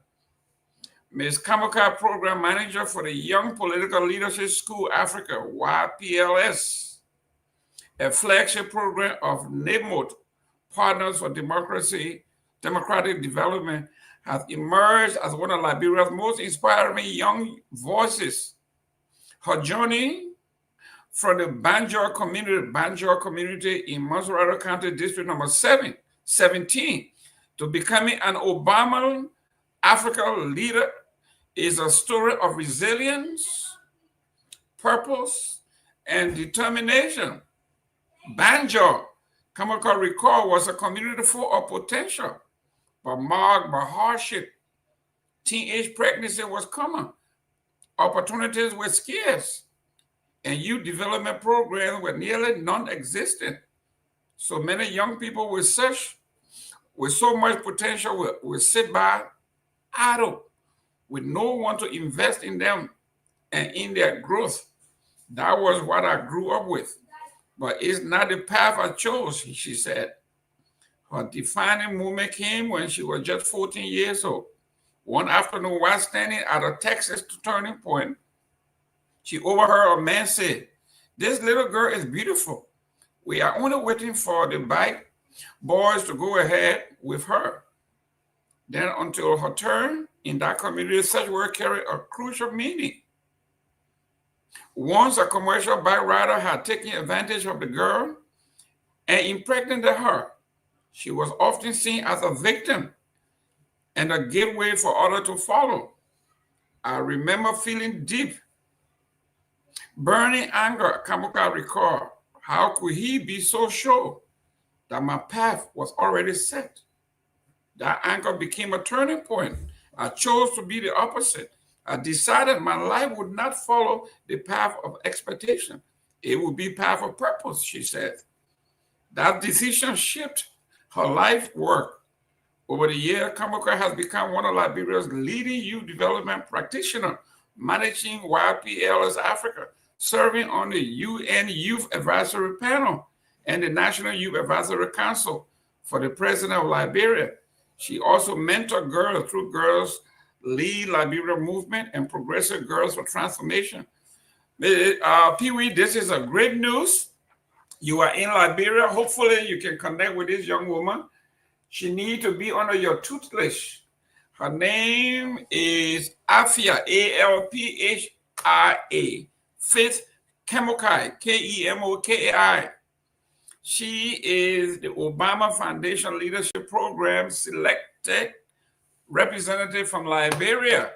Great news. This is your area. That's a very big feat. And for a young lady of such coming from a very challenged society, to achieve this is a very great thing. And we all collectively, we have to commend her. And we hope and pray that when she's out there and she's going to shine, we just hope she's continuing to soar. But this is a great, very great development. But our Liberian girls, the women, are also very competitive. I see her and I reflect on my daughters and the rest of that. So it's a good thing. We all love to see her in power. And as the saying always goes, if you educated a man, you're educating an individual. If you educate a woman, you're educating a whole nation. Do you believe in it? That's the saying, and we all collectively, because women are very productive. They are hands-on people. They are people that get things done, and but that we ought to very commend her for this achievement. It's a very extraordinary achievement on her path, and we look forward to her the time she's going to spend in the U.S. interacting with other young leaders, particularly from the Barack Obama program, leadership program. I think it's a very great development, and we'll see her own contribution, her own achievement in terms of rallying with different youth community in this country, trying to give self-confidence to most of our female counterparts, here in this country and then back. So I want to believe, and I'm told she's an extraordinarily very smart young lady, and she's going to manifest that in terms of the interactions and the diversity that is coming about.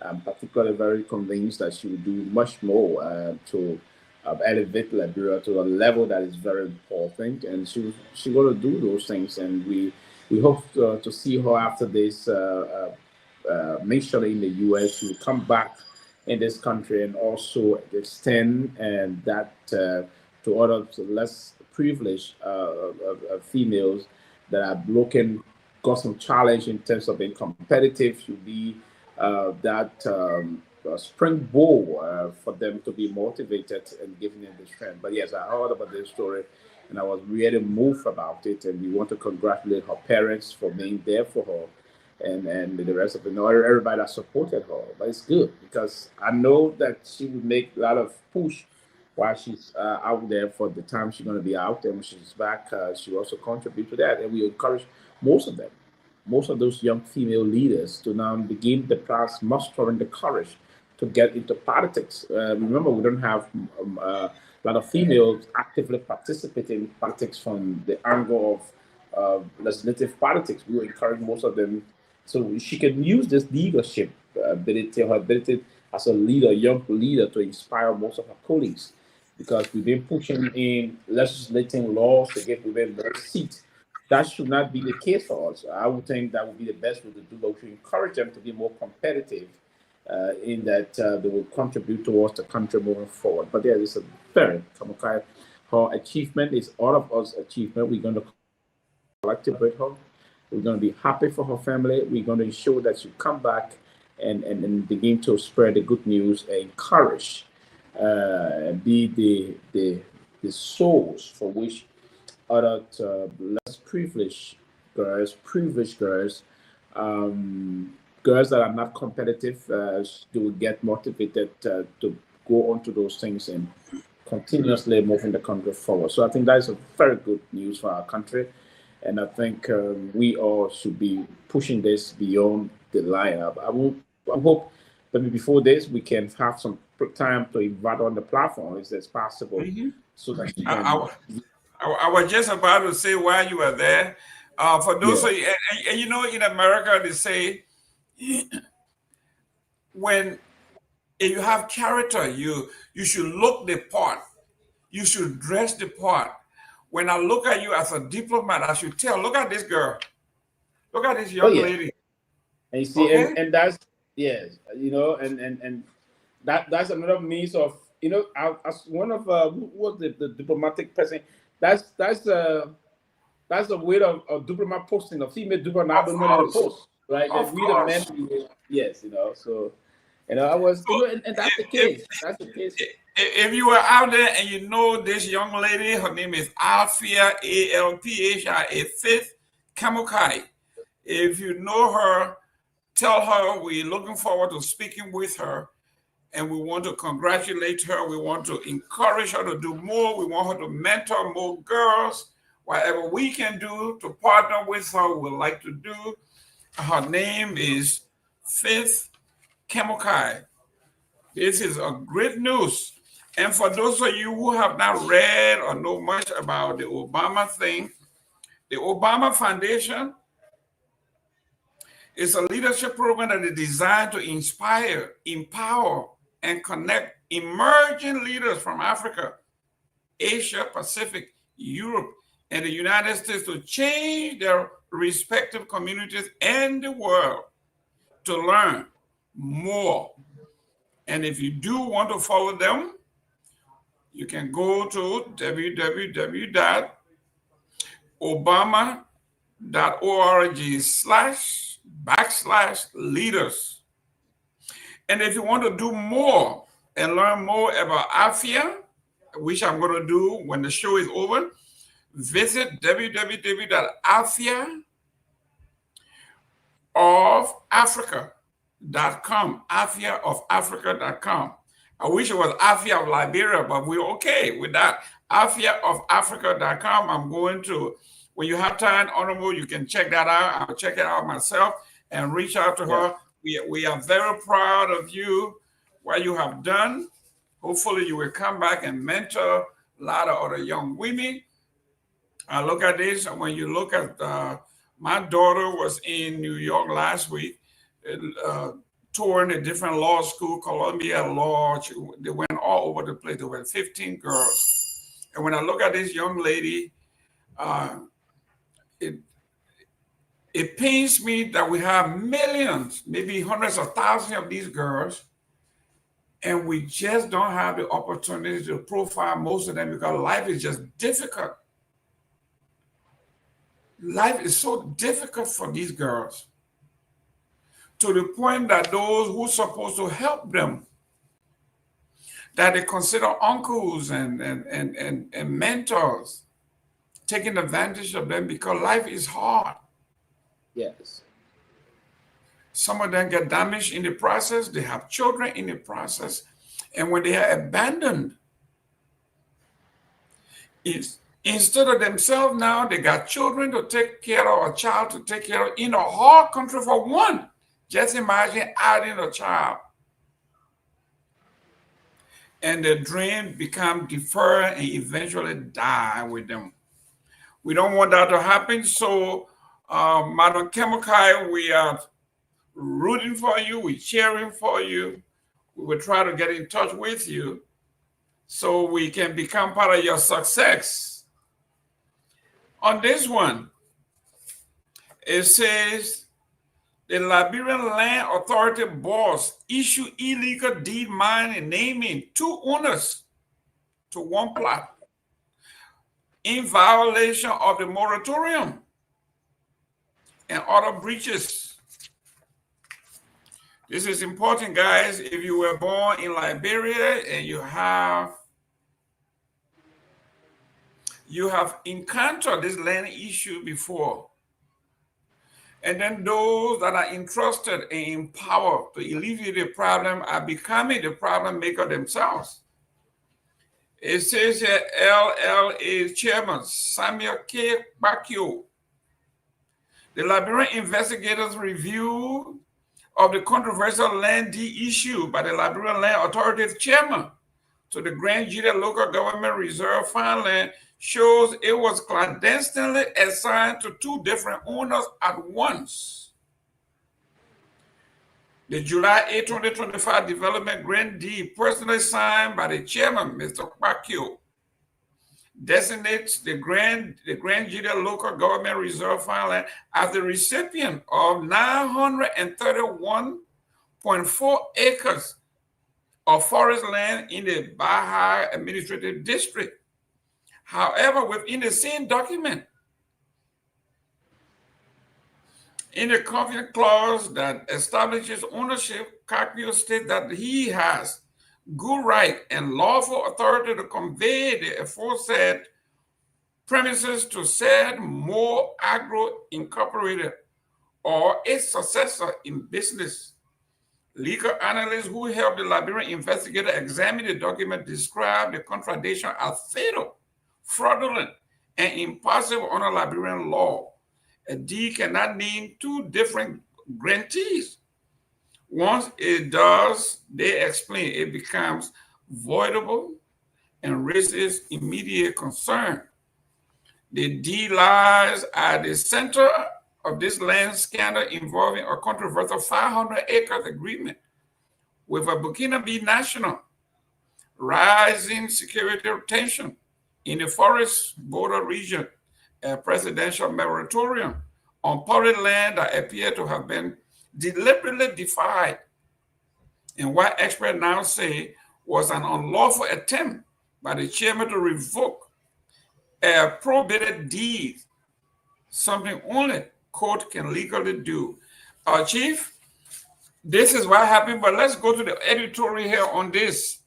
It says Liberia cannot afford land fraud at the top.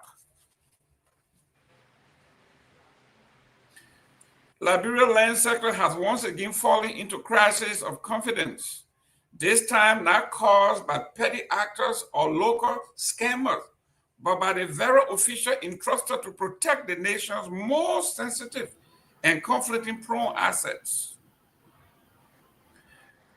The revelation that Liberia Land Authority Chairman Samuel P. Bakio signed a development grant deed naming 2 different owners violated the presidential moratorium bypass a legally required community consent process, use a private surveyor on public land, and later attempted to revoke a probated deed outside the court system is more than administrative failure. It is a profound breach of the Liberian trust and the law.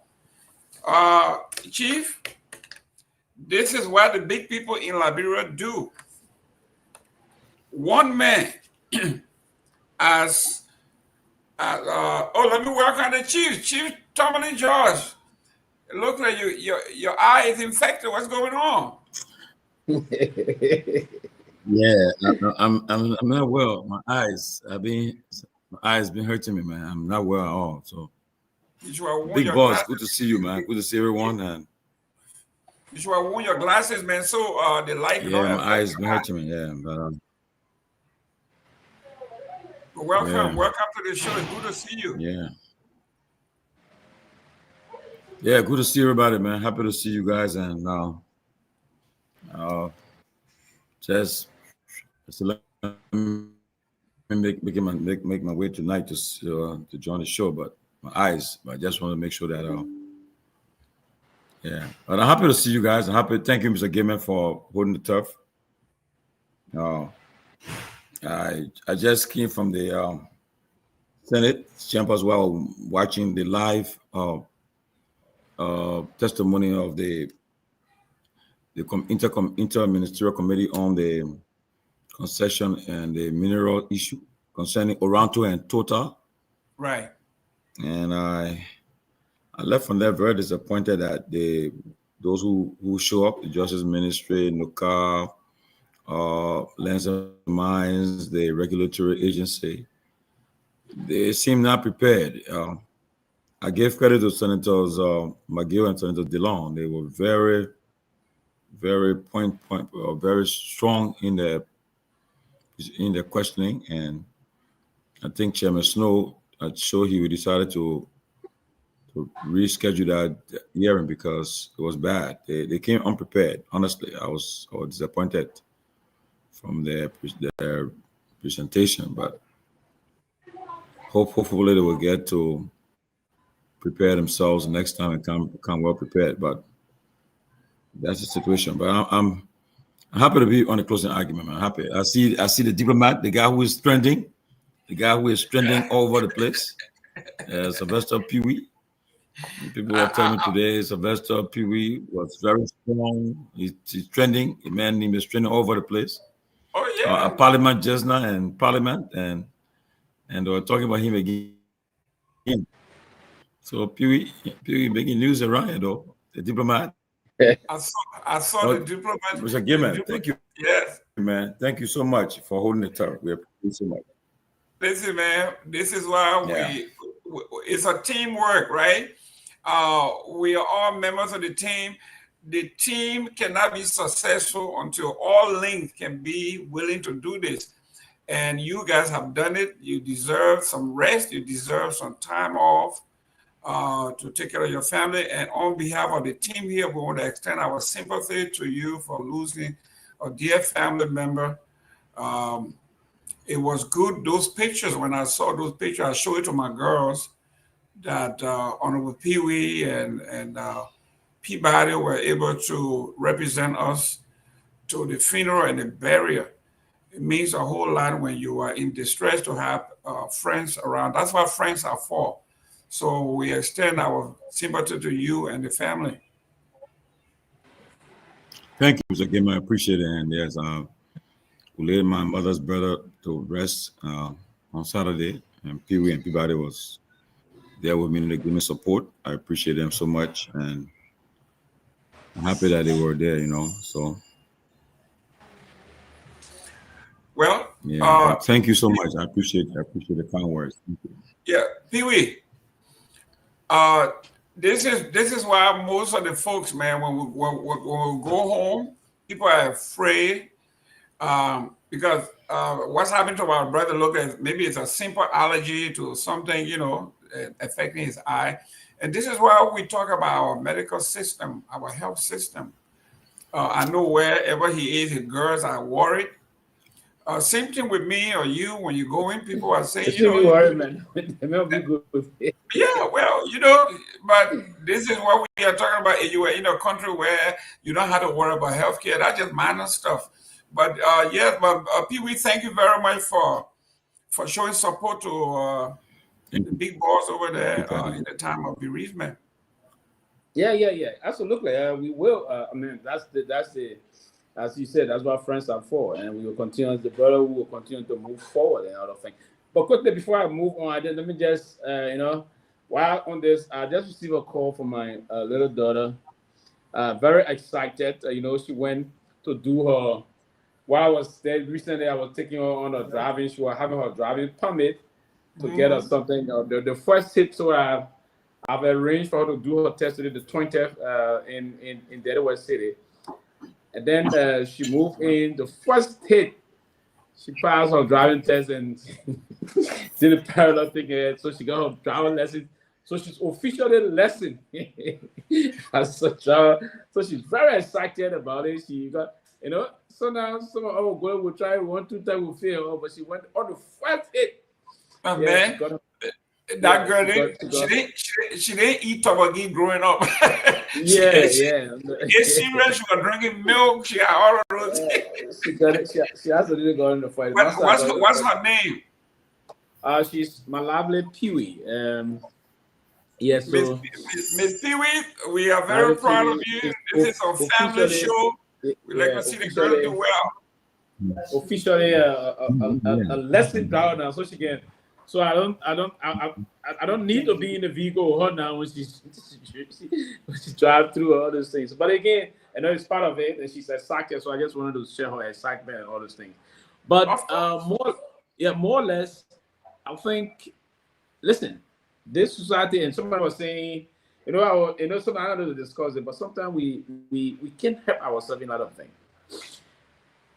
The deputy minister went for confirmation last time. You apologize, you say, "Oh, I'm sorry for this. I'm sorry."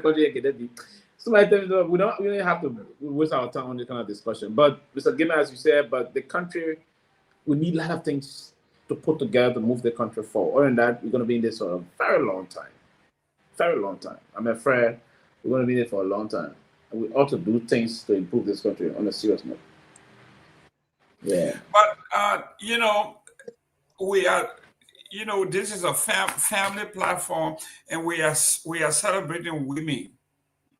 We just celebrated a brilliant young lady. Yeah. And we are happy for her.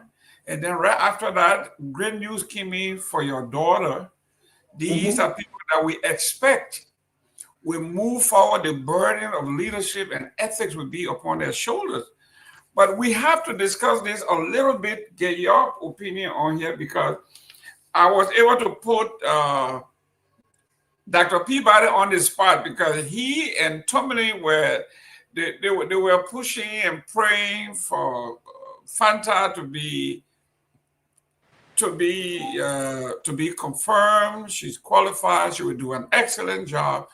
And then yesterday, I came across this video where this girl was just totally out of it. I've never seen anybody behave this way. Not only was she using languages that didn't make sense, but she looked into the camera and shot the bird.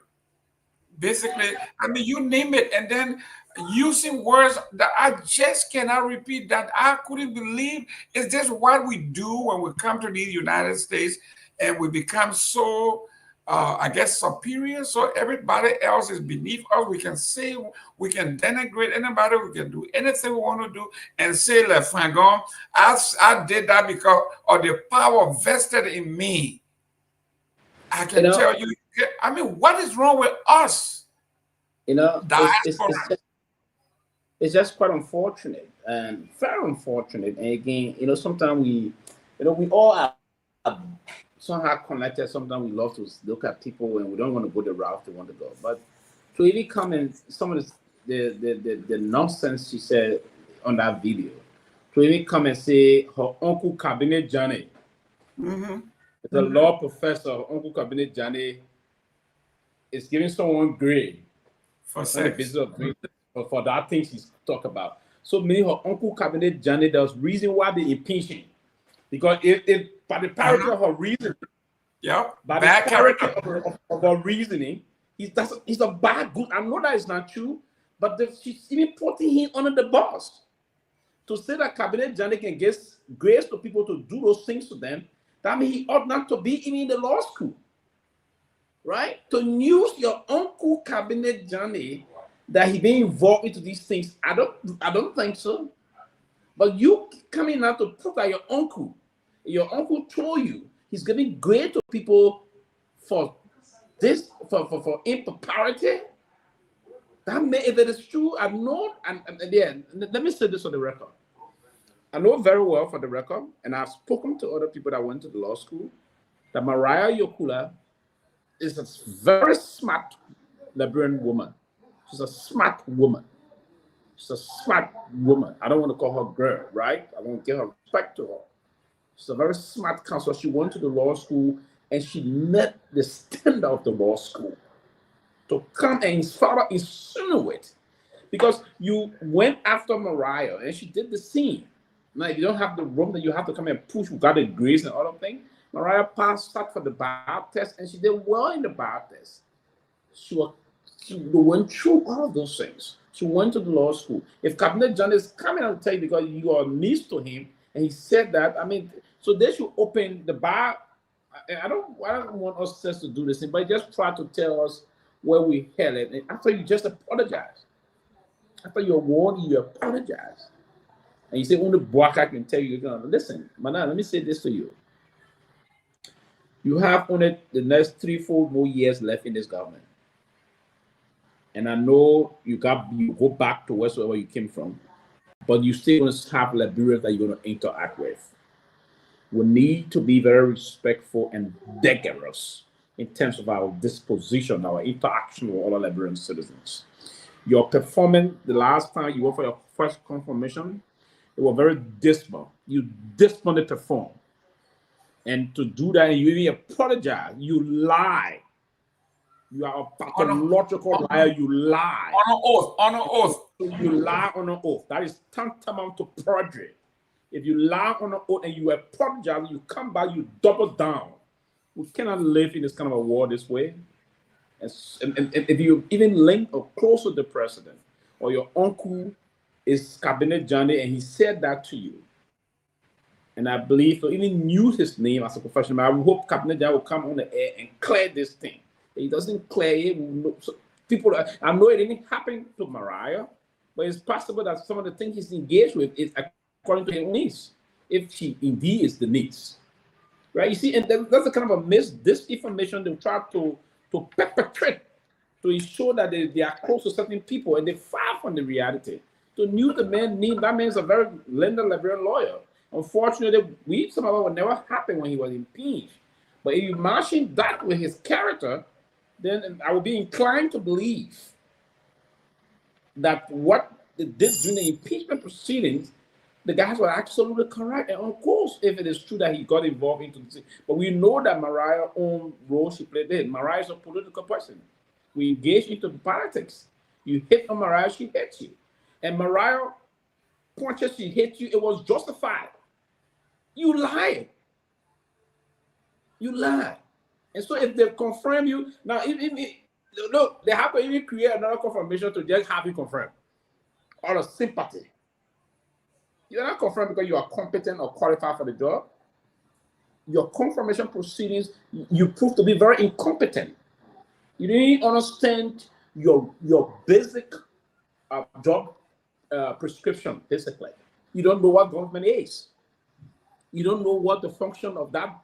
I mean, you mix everything up, and then they found that the government will say they feel sorry for you. Eh? The boss of Oman can be bed, Loma Oman can put together, everybody can put together. Eh? Then I want to believe Senator Dillon and the rest of the other people, everybody felt sorry for you. They say, okay, and they'll call how we put coming high in another section. Even in that section again, you blunder. And then they push you and say, okay, to find it, man, apologize. You apologize to, you apologize to. You know what? That record, then you come, you want to double down to attack again, and you're attacking and you're using Cabinet Janet name as a justification to come and say you want to attack Councillor Mariah Yokula and the rest of that, it's quite unfortunate. These are the kind of a counterproductive thing we don't want to see in our country. And it's very unfortunate, and we have to go a long way in seeing things move forward. It's very unfortunate. It's deeply unfortunate.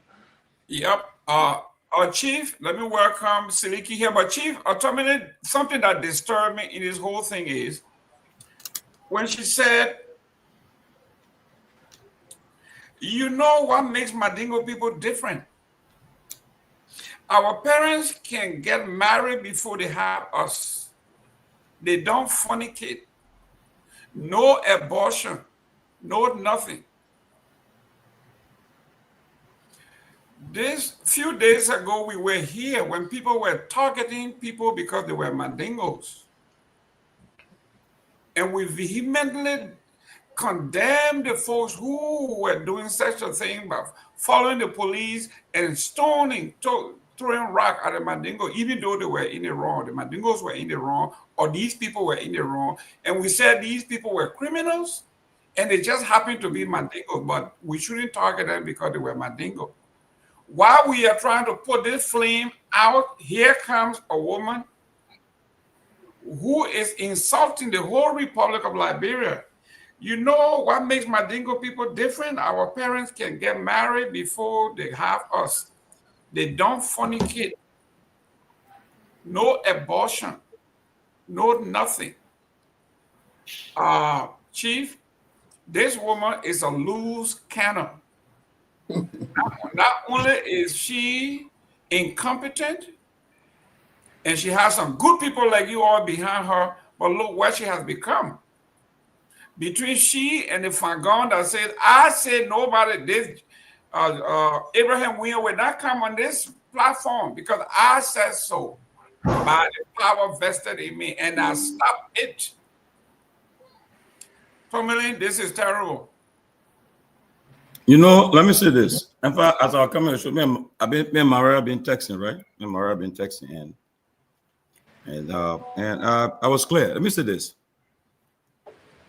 One of the things that destroy our very toxic in our country, I've come to find out, is the hypocrisy in our country. And I've been clear with this. Right now, you got CNC. You got ANC and CDC on one side, UP on the other side. Once you against CDC and ANC, forget it. Whether they do wrong or not, they will defend each other. That's what's happening right now. I'll be honest with you. That's what's happening. And I've been saying it today. We had a heated argument today with people. The fact of the matter is that, you see, one thing, I was just telling Mariah, I said, I'm not a fake person. I let it be honest with people. First of all, I told Mariah, you are justified. You are right to criticize Fatima for her confirmation hearing or gaffe. You are right. You are honored. You are right. You're in a right position to do it. But when you criticize her, you didn't stop there. You continue to do it every day. You're on her. Okay? So when Fatima was silent at the time, as soon as she got confirmed, she started to respond. And I told Fatima, that last video you did was wrong. You crossed the line. You shouldn't have gone to the extent where you went personal with bringing somebody's parents and went personal. I said it was wrong. You can't do that. I said, and be frank with you, if President Baga had a political will, maybe he would have fired her just for that. But again, yeah, the government, they empower, they support the government, they're in power. But the hypocrisy I'm talking about is people on the post. Kamara was going after Fatima every day. People on that post, they're writing and elevating it, talking it. Yes. Okay? And the hypocrisy, you don't play that. If you know what they're doing wrong, you go after it. But right now in Liberia, CDC, ANC one side versus UP. That's what happened in the country. That's what happened in the country right now. If you attack anything about UP, CDC, ANC people, they will go after it there. And that's what happening. Same with UP. The fight you see on Facebook, all the chat room, go there. So, and I said it. Okay? I repeat. Fatima was the last video she posted was wrong, inappropriate, disgusting. But at the same time, too, when Mariah criticized her for her confirmation gap, she was criticizing that and left it. But Mariah was on it every day. And I told her just like as we were texting, I said that probably I just was wrong to invoke your parents into it. She was wrong to go personal with you that way. But I seen her too, once you criticize her word justified, you should just criticize about her confirmation gap and leave it so. But to the extent where I saw even Sion's sister, Chiba Brown, our opinion, Mariah, let it be so, let it be so, let it be so. Okay? And Fatima was silent at the time, apparently waiting to cross the hurdle. And as soon as she crossed the hurdle, she went loose too. And her hers were very wrong too. You know, to the extent of the words she uttered was wrong. But all I can say, and I repeat, Fatima is qualified for that job. There's no political job in Liberia that tells you that you must have degree to hold that job. I think only just the ministry job. The only job I think that is different.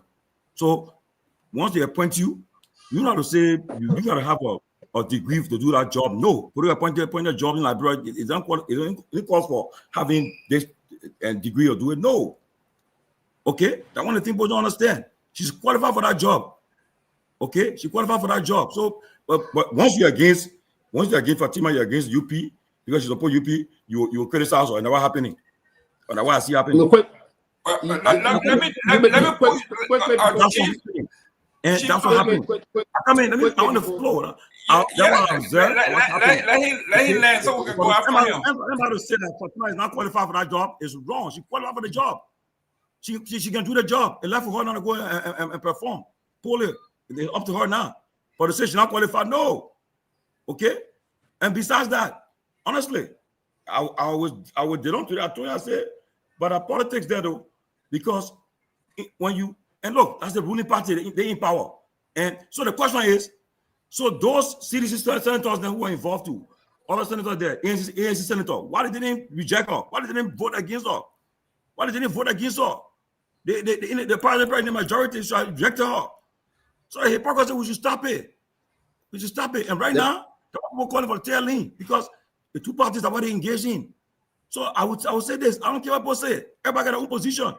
And I have told Fatima, you are wrong. What you did was wrong. I told her to her face. But the people go on the post, they be talking, writing. Then my son, they flip it so again. And what happening? What's still happening? And they enjoy these things. Okay?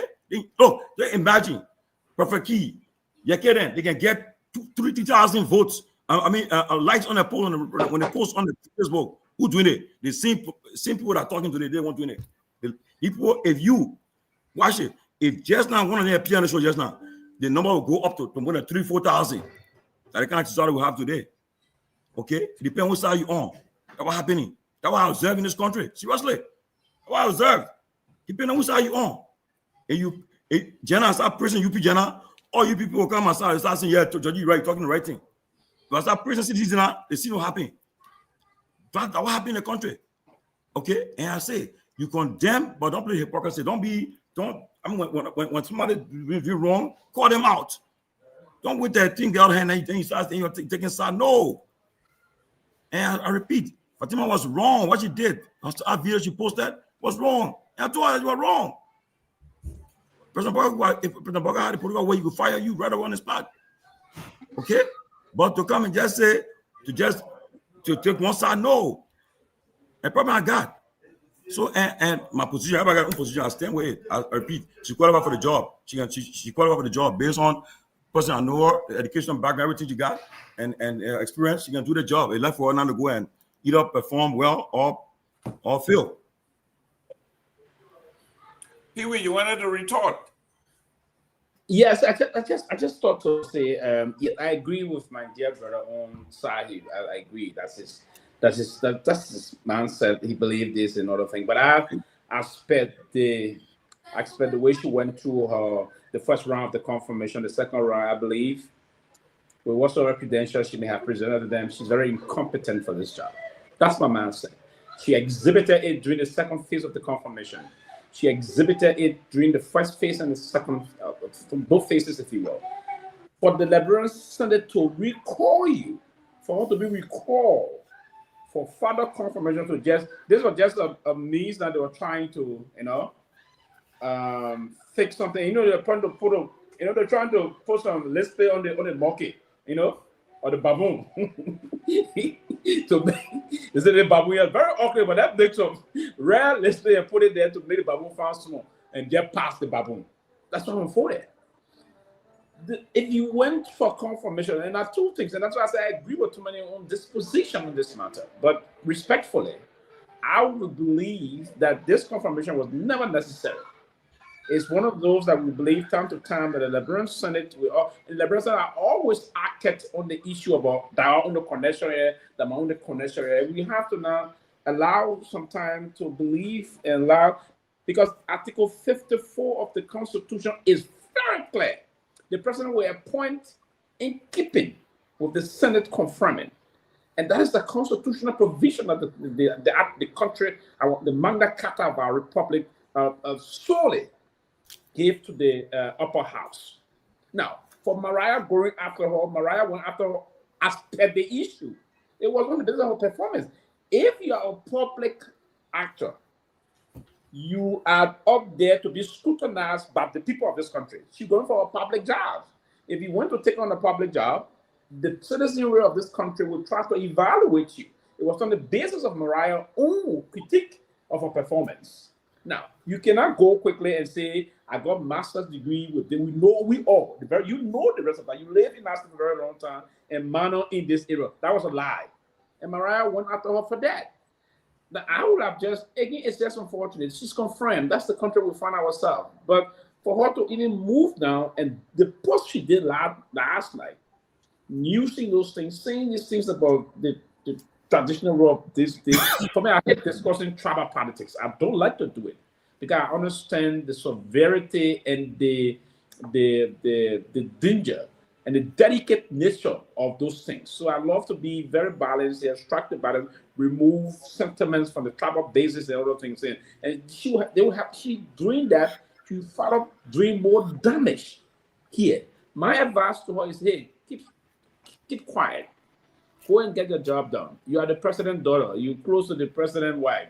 Yeah, it's not our business. That's not what's going to do the job for the people. We elected this government to do the job for the people. If you are appointed by this president, you serve the will and pleasure of the Liberian people.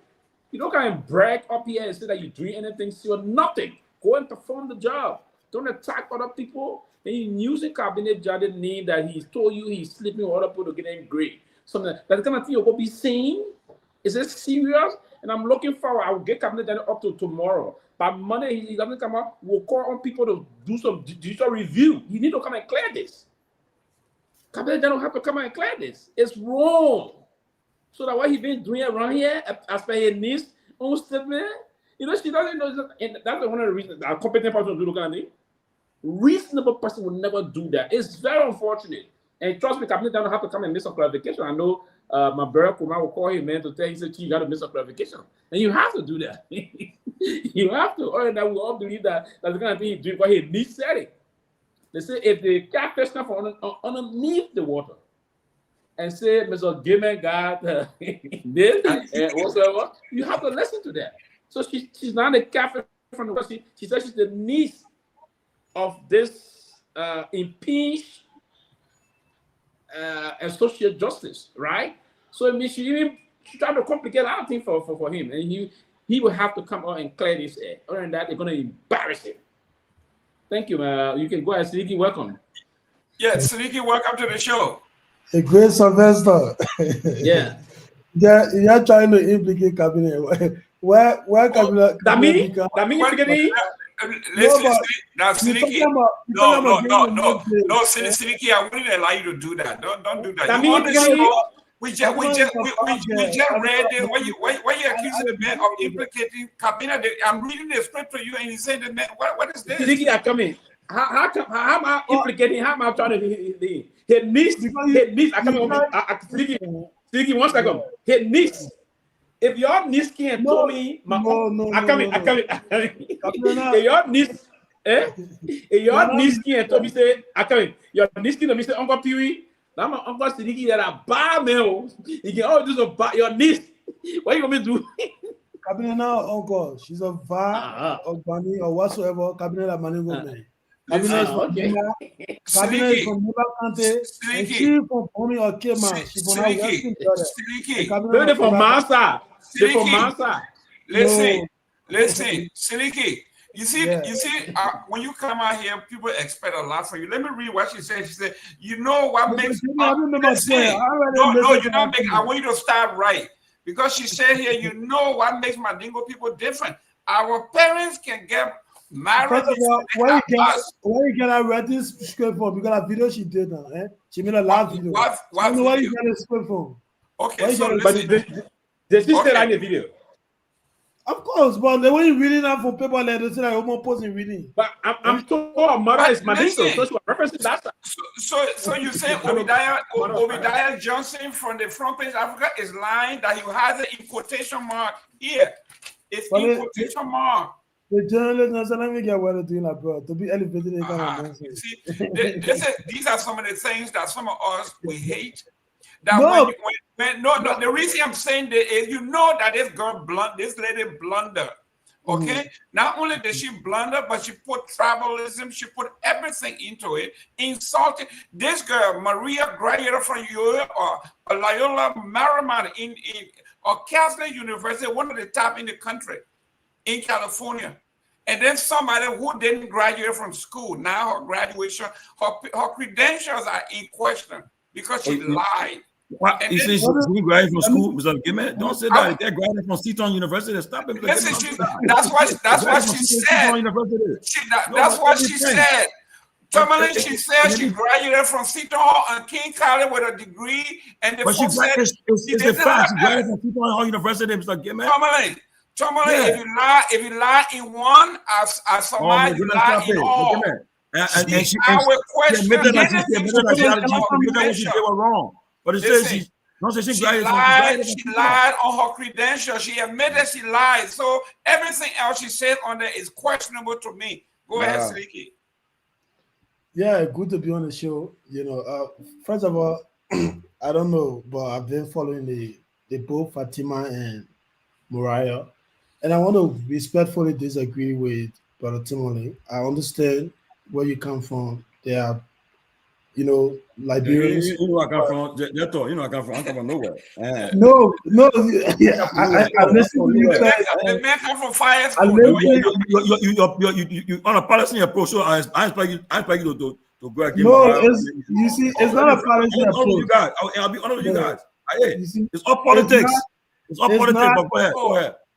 Mariah can defend herself any day, and that's why since this whole incident started, I've not made a post or comment on anybody post, not because Mariah is wrong or Fatima is right, but because I feel like, you know, not everything you need to talk in, especially when somebody already showing that limitation, you know. So where I mentioned that I know where you're coming from is the fact that you talk about people being sentimental and hypocritical, and I understand that you're 100% right.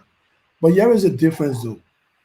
You know, throughout your explanation, you know, you try to create this narrative as though Mariah was the one that came after Fatima after her nomination. No, this whole issue started when Fatima attacked Mr. Cummings on Class Reloaded.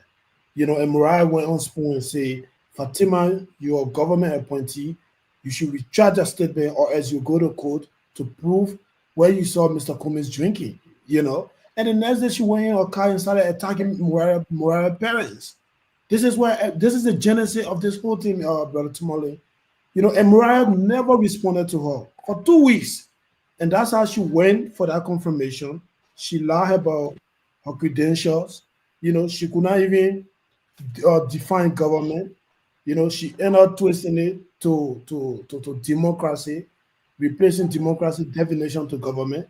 And Mariah took all those videos based on her insult and attack on Mariah's parents, simply because she went on spoon and said, look, Fatima, retract that statement, or else you will go to court and prove where you saw Mr. Cummings drinking or smoking. You know, and this is a genesis of the whole thing. Mariah never attacked her. Mariah is a Liberian. She went to the Senate and lied to the Liberian people that she did manner in, I don't know, urban affairs and all of that. And that was not true. She did make a correction and apologize during her Konosa confirmation. You know, and so where in this thing now you want to blame Mariah? Mariah could even take a whole year posting about the video of a confirmation. Mariah is a Liberian. You want to see go to the Liberian Senate and lie about your credential. Every Liberian will have the right to speak about it because it concerns them as a Liberian. Mariah was speaking to her or talking to her on the issues. Mariah have never insulted Fatima, whether in a post, on live broadcast or interview. So this is the difference. And so to come and compare the two things, Mariah spent days attacking Fatima, it does. So you can control how many times Mariah posts on Facebook. Oh, Mariah was just to post about it one day and just let it go. No, Mariah chooses to post whatever time she wants to post, but that doesn't make this, the two instances comparable. And she came later on the day to attack Mariah further. But so let's let me tell you this: Fatima is not related to our cabinet journey. She's just making up stories, lying. Even say you gave cabinet journey a few days, cabinet journey will not get himself involved with the kind of pettiness. So, Seleke, to come and talk about one minute. Maybe the only relationship. She lie here again. You said she lie on Of course, she lie here again. course. But you don't know Fatima. She got drafted. There's a game. The woman went to the Senate. She lied about credential. She come out and say, "I misspoke." People go to school 2 years. How you go to school 2 years? You don't know your manner, and you go somewhere and last say you misspoke about your manner. Like you obtain in 2 years, not 1 more, not 2 weeks, but 2 years. Seleke, so put a lie on the edge. The former central bank government lie on the damn edge. Let's hold Fatima accountable, bro. Dr. Peabody. Let's hold Fatima. To lie at the West lie now. They want to compare that now. They want to compare that the sad thing about it. Let me conclude on this. The sad thing, we get people that Abu there. That's the way they can show that loyalty. They are on Facebook. We support you. You're a strong woman. What's going about somebody who can even defend government? They apologize to the Senate. Then she came back after the attack. And to say the president should have, fired her. In that last video, she mentioned that, look, the president was the one who told her to keep quiet when Mariah attacked her for the first time after her first confirmation hearing. So the president was to go cause them. Yeah. After the confirmation, she came on Facebook and attack. So don't get cabinet Johnny involved. I want to interrupt this. The only relationship that girl will have with cabinet is the fact that she was married to AB, way back. The AB and cabinet, they are like brothers, both from Nima County, the same religion, same tribe. Maybe that's the only closeness. But the last cabinet, our uncle, she way from his Western belt, cabinet from Nima, cabinet at Maningo. I'll repeat the hypocrisy in the whole thing here. We're taking side. Somebody, I stand my position. I can't can say it. Let me frank. Let me work on Dr. Peabody. I told Fatima her video was wrong, inappropriate, but disgusting. She had a business. She shouldn't have involved Mariah parents into it. Or even at times the comments called on spoon. She shouldn't have done that. I say that too. Let's be frank. But the fact that Mariah was justified to when she went and had a confirmation gap, Mariah was justified to respond to criticize her for that. I said, yeah, that politics. So yeah, you went and you blundered your confirmation hearing. But yeah, she was right to justify to say it. But then it didn't stop there. It was a daily thing.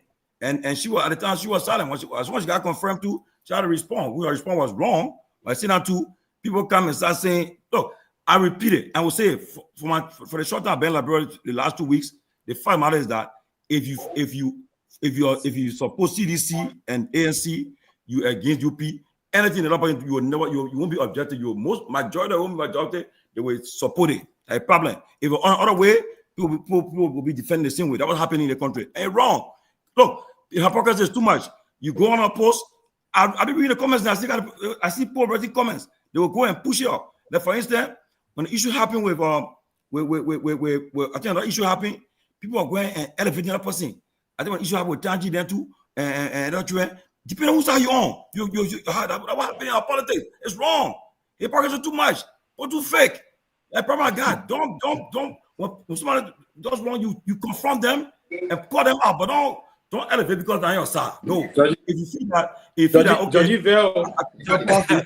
If you feel that both that you get prop, you don't stay silent. Okay? Stay silent. But don't take side. We know it. So all the who be attacking because they just they answer the other side. That's what happening. That's why I say repeat. For some of all, we neutral. We get no party. And we free to talk. And good thing about it, TCA is not supported by no government, no opposition supporting TCA. So we are free to talk. Some all we free to talk. Guess when you talk tomorrow, we'll shut you down. No. Nobody can do it to us. That's why we're free to talk. I say I'm for no side. I'm an independent person. Let me welcome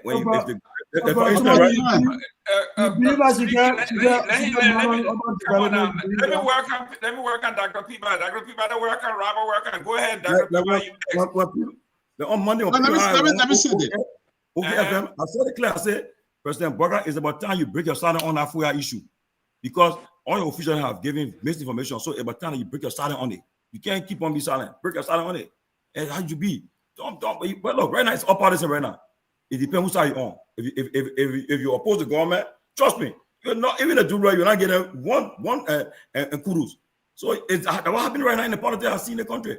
But John, okay, Dr. Peabody, you advocated for this woman. You said she was a woman of integrity. She was qualified for the job. The first day on the job, she failed the test because when you get confirmed or when you are like me, right? Since I started being associated with the closing argument, I am measured everywhere I go because I represent your institution. So there are some things, there are other things that I used to do I can't do. Now here we are. When you are confirmed as an official of a government and you're going down into the gutter and shooting the bird and saying that Madingo people are better than other people, when we just talked about it the other day, when you're talking about people sleeping with some big people to get grades, but yet this girl went to Loyola Marymount, one of the best universities in California, and graduated with honors, and then passed her bar exam on the first try, and you're trying to belittle what she have done and say she slept with your uncle for grades. How can you defend this as somebody with integrity? Look, Mr. Gayman, yes, and I said it last night, and I repeat it. I think Fatima, it was nonsense that she did. She probably was just drunk with the confirmation hearing, it was nonsense. Right, man. And don't forget about that guy who lied on her age. Talo, who's the former governor of the central bank, had the guts to sit in front of the Senate and lie about his damn age and think he forgot. But let me say something with a given. Let me say something. I think the man got the very bell. Yeah, very bell.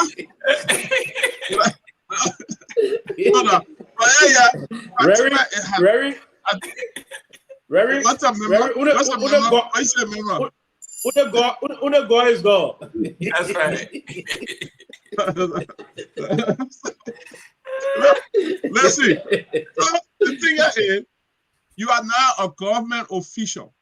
You are leading Mariah them now. They look up to you for leadership. I think Fatima need to calm down. Mariah too need to calm down. No, don't put Mariah in this thing, man. We're talking about Fatima. Don't blend it too. No, I already said it. I said what she was doing on that thing there. But the fact thing that I wanted to go celebrate you on the show and acting. You already a government official. You've been confirmed.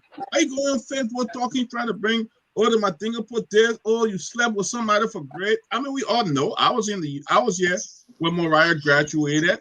I talked to her prior to her graduation. I know what law school she went to. Fatima said went to a good school. She needs to exhibit Seton Hall, what they instill in her. And even as a social worker, okay, you graduate a master's degree in social work. You should be helping to stabilize,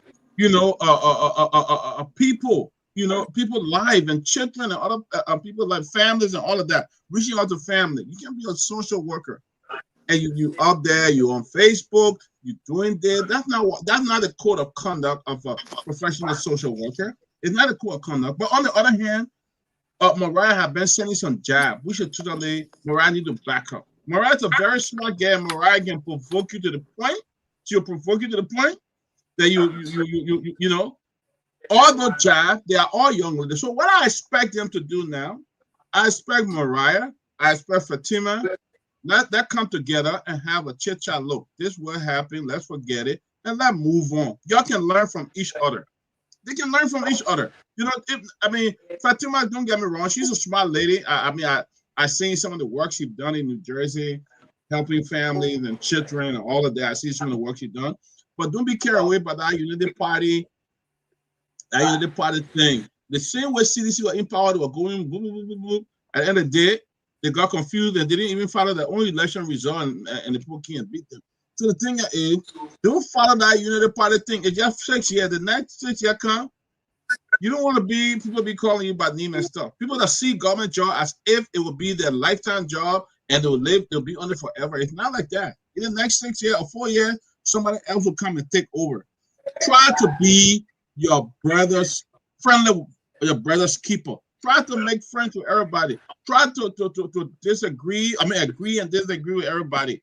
This government job thing, it doesn't mean you're an enemy. That when you get in there, the other person, now your temp, now your class, and you up there, it's nothing. That's a government job. Everybody's entitled to it. So people need to take time. Don't see yourself at one class ahead of another person because you got a government position. They can take it from you any day. It's not anything guaranteed. It just take one phone call to tell you out, and you go right back to your poverty. Because people now in government who have access to getting their money, they think that they're so rich now, you know, and stuff like that. The moment you go down, then you go back to poverty, you know, and stuff like that. I know somebody who used to call me here for money almost every week. I got some of the messages. You call them now, they can't even pick up the phone. I'm like, look at that. They either call, I know the person, the top official in government, either beg me for money or they're crazy.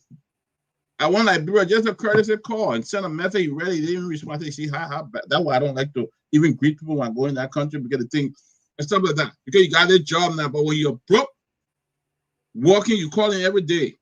You know, so the thing is, there are two professional women. You know, Fatima need to calm down, and I hope somebody can call the both of them together and just have a dialogue. I think that will work. It will be good. You know, Liberian people are already looking for one day gossip to run with. CDC, on the other hand, the people pissed.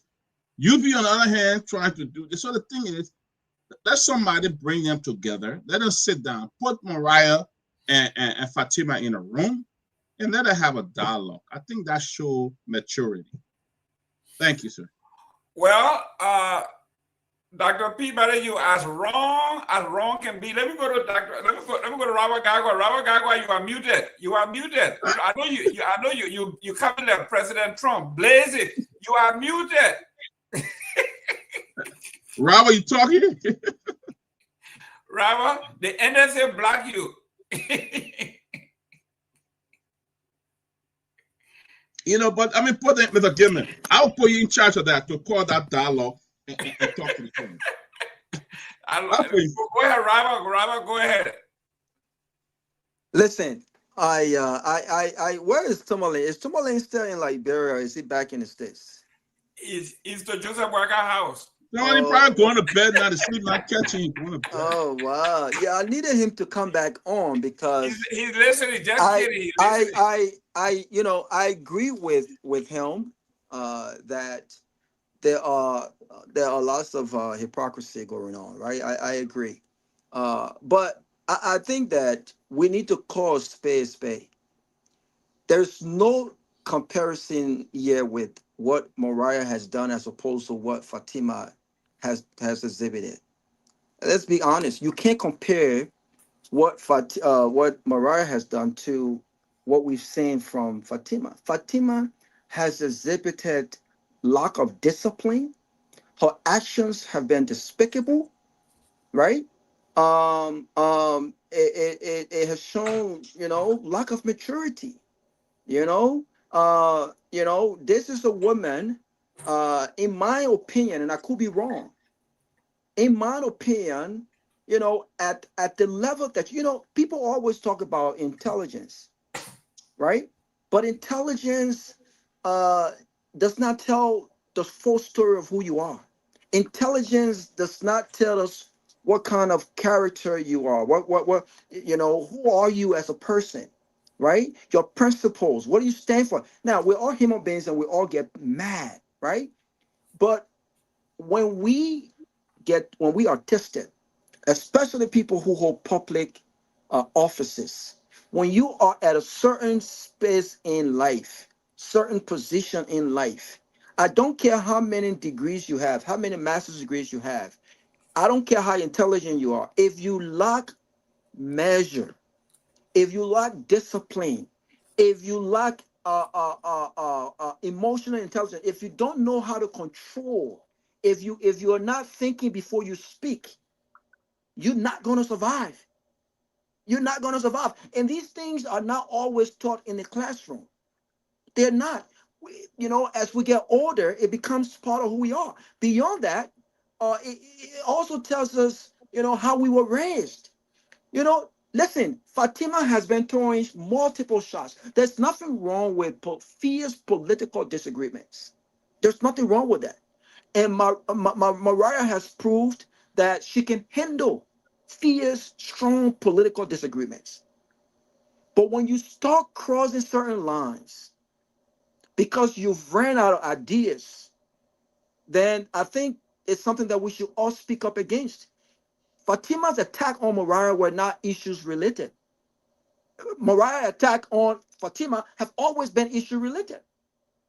Did she lie on the oath? Of course she did. Did she misrepresent her resume? Of course she did. It doesn't matter how many times Mariah posted about it. She was about the issue. It was about the issues. And by the way, Mariah did not create these issues. She didn't make them up. Fatima did. It wasn't Mariah who told Fatima to misrepresent her resume. Fatima did. It wasn't Mariah who told Fatima to repeat the so-called mistake inserted on her resume. Fatima did.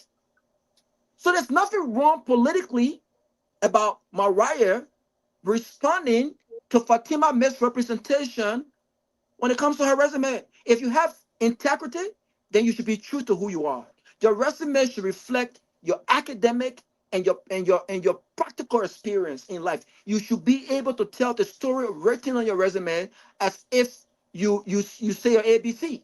There should be no reason why you're stuttering or struggling to articulate what your resume is. Your resume is who you are.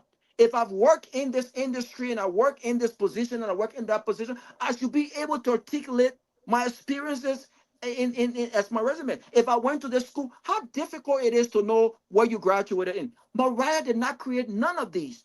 Fatima did.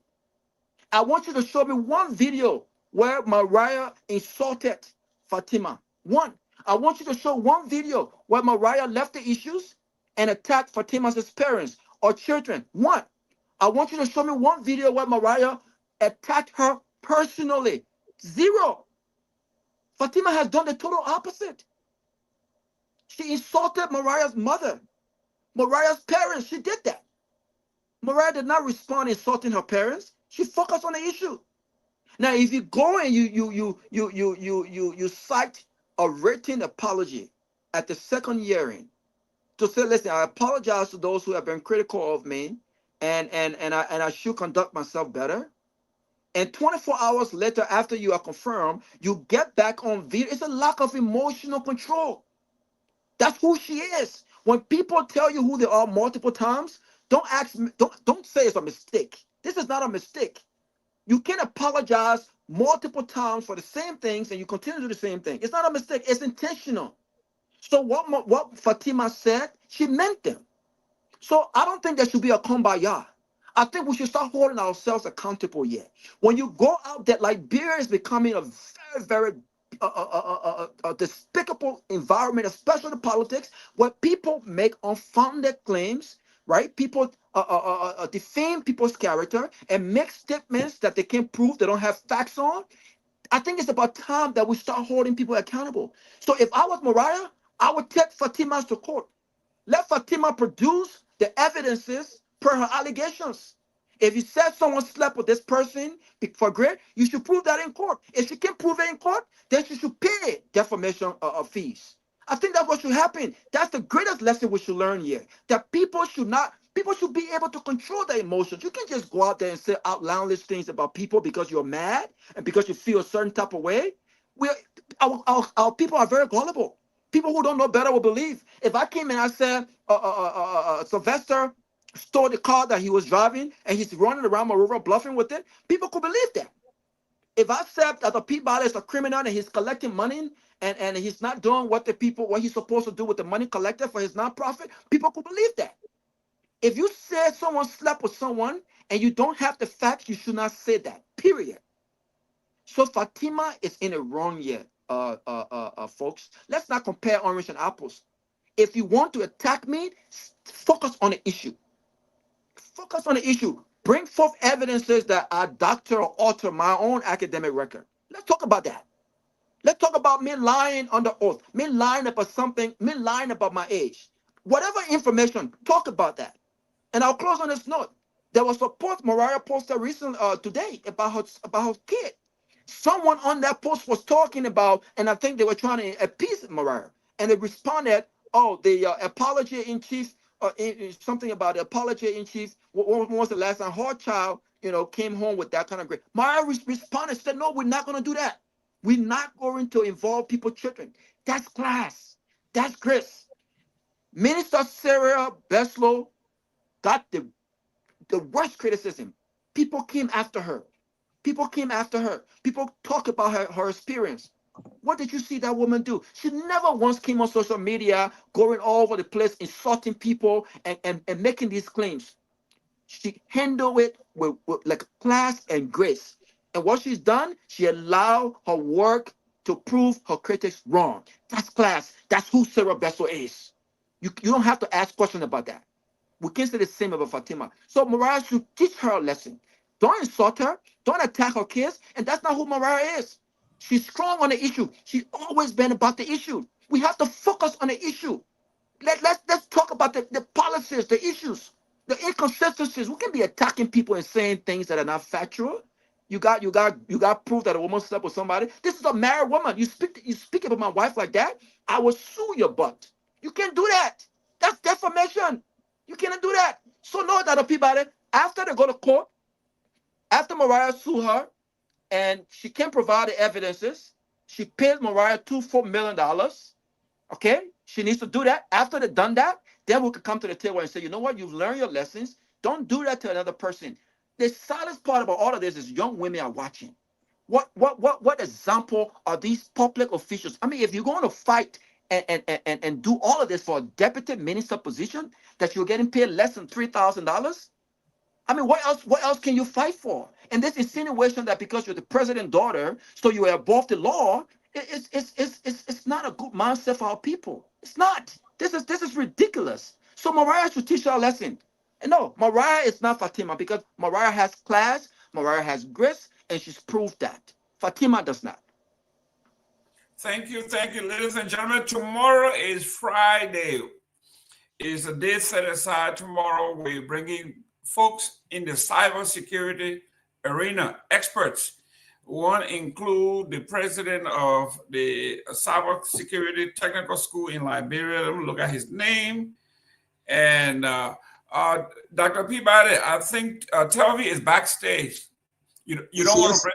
Oh my God, Telvi want to come fire up now. She always want to come in this. When the cheese is strong. Why are you coming backstage in front of me? There she goes. I won't come for the cheese. But tell me, got personal beef with Fatima, so you know different Fatima. Tomalin, for allergies or you lack sleep, so leave it. Don't go there. Don't go there. Jerome, I challenge you to tell Tomalin on this public record that the Peabody is close to Fatima too. And I don't hear him. That the Peabody had described her attitude as nonsense. Yes. I challenge Tomalin, my own dear brother, the honorable Tomalin George. I challenge you to describe Fatima's behavior. You would never do it. Do you think that behavior was ratchet? I condemn what I already said. You keep talking the show and fool your mouth, man. That's not manners. Come on. Come on, go eat your food and come back. Go get your food. Come back. He saw the fufu. He got people. He got people in him up. It's funny, Pewee. You having fun in Liberia? You better be careful. You coming back, The man back already. I watched you last night showing from fires. I was like, oh Lord, those big words. I watched it. Okay, I feel last night. I think it was a replay. But you saw the man. I said, but you saw the man when he was getting to his car. I said, there's Sylvester BSing. Sylvester, why you gotta go to the car? The man gotta get in the car, close the door, and then he pulled out the wallet. I said, Sylvester. I said, correct. You know, I let my prayer when we enter there and Bishop is. Now the bars up on the blubber. We for the forest will get blood. That's right. You know, it's funny. Let me come to my brother Tomalin. Totally, I love you so much, and you know that. Tomalin, I would like to show the terrible everyone coming to talk about the issue because he thinks he and myself going to be on the seaside with Fatima. We'll stick with the issue. Don't worry, we're not going to bring Fatima other extracurricular activities. It's not important. The world will figure that out. We'll stick with the issue of what she did. I ain't got time to talk about anything else. We'll talk about the issue. I already want to talk about cybersecurity. So I'm looking so rough. I just don't want to worry. I tell you, talk about like that kind of cheese. You can't know. Oh, I like the cheese. I like it, but I thought you had discussed this issue like a couple of days ago, though. Seriously. I thought I missed it. So I'm glad that Pewee brought it in or somebody make it a talking point today. So let's talk about it. Someone sent a message. And you know the state is called, and the people were discussing curriculum, people are not interested. As soon as I did a boom, everybody. I'm real for love, this kind of thing. I don't know. You know we let it so pepper. Imagine we're talking about the future of the country, and the people don't want to hear it. But so we started talking about this right away. Everybody started. I mean, look. Go ahead, Johnny.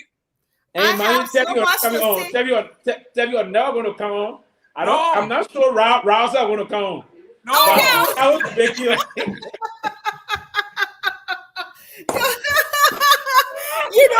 I didn't want to come on. After I got to work, I was like, let me get on my travel and prepare for tomorrow. But by the time I saw Peabody, you flipping one day, I said, let me call Sporties here today. Let me call that show there because he tried to be patronizing. We're here for that. Look, we're friendly with people. We love people. We must call them for we'll call it for what it is. I think we'll help them if we call out the behavior, and even if they feel like, oh, we're not being supportive of them in this kind of situation. Somebody know, yes, I've been knowing Fatima over 30 years, like him, whatever. But Fatima knows I've been on her case even when we were in school. Like I was her senior and I was. They have been having beef on Rachel. No, let me tell you, I've been on her case even when we were on admission because she was one of those people who felt like because we're about the same age, so she didn't feel that it was appropriate for me being her senior to punish her. And so she would push back. She would push back if I give her punishment. So that was a young adult level. I care less about that. But I'll tell you, and let me speak to the character of Fatima before we come forward.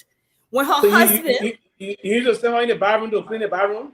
Yes, and cut grass. They beef been long. I am for Rachel. And she didn't like it because she fell over the age group, but our senior sucks. Obviously. But that's besides it, but that's growing up. But adult life, we have to speak to the person who is Fatima. No, so most of people they just know Fatima, like on Facebook yesterday. So they're running with what they see. Our people so gullible. Fatima, as a social worker, when her second husband raped her daughter in the family house repeatedly, she never stood by her sister on the social media. We were fighting for her sister in that case. She fought for the husband who gave her away later on. She was fighting everybody the same way. Fighting everybody on Facebook. In fact, she got married with me and told mutual friends, like, oh, we all went to school together. I'm joining strangers on Facebook to come against her. I'm like, no, you should know I stand for principle. I'm not going to defend you because of your second husband. This is your sister. If anything, man come, man go. You need to stand with your sister. And your sister, like that man's daughter, That kid got no reason to lie. She was living with your husband. He was doing everything for her. In fact, somebody mentioned one day, when you see the men calling your children, my little, I can't sit down on my lap, can't do they want. Cut that nonsense off. Can't sit down your uncle lap, cut that nonsense off. Because that is very same thing he used to be telling Nagbe. And still abusive in Nagbe, didn't say anything. Later on, she started to tell the family member, everybody said she was lying, including her. She jumped on the sister today. I don't know if she and the sister ever reconcile. Tomalin, you not cut me off. You not cut me, or you have your chance, I will talk my own. You not cut me, I will hold your show today. So that's Fatima at her best. And then on top of that, you would think that as a social worker, she would have taken that case full swing to say, what? I'm a social worker. I defend children every day in New Jersey, Philadelphia, Delaware, all over the place because I drive from school to school or whatever it is to see, yeah, put your shades on. You would think that she would defend the case and that her sister, blood sister, Amina or Amin. I think the girl name is Amin. She never. In fact, she dragged that girl. She used her same influence.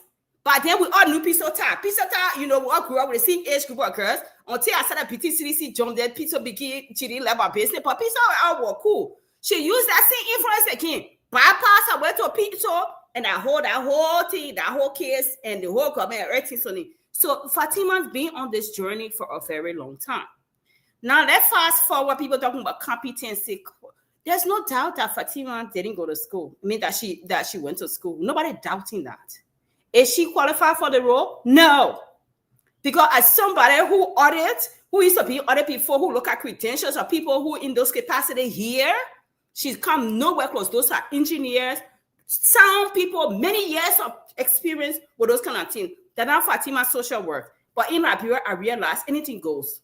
Anything goes in Liberia. So I'm fine with that. Can she perform the job? Like any other, but most jobs, if you learn, if you learn the job, she can do it because Liberia, you can wink it. You can wink it in Liberia.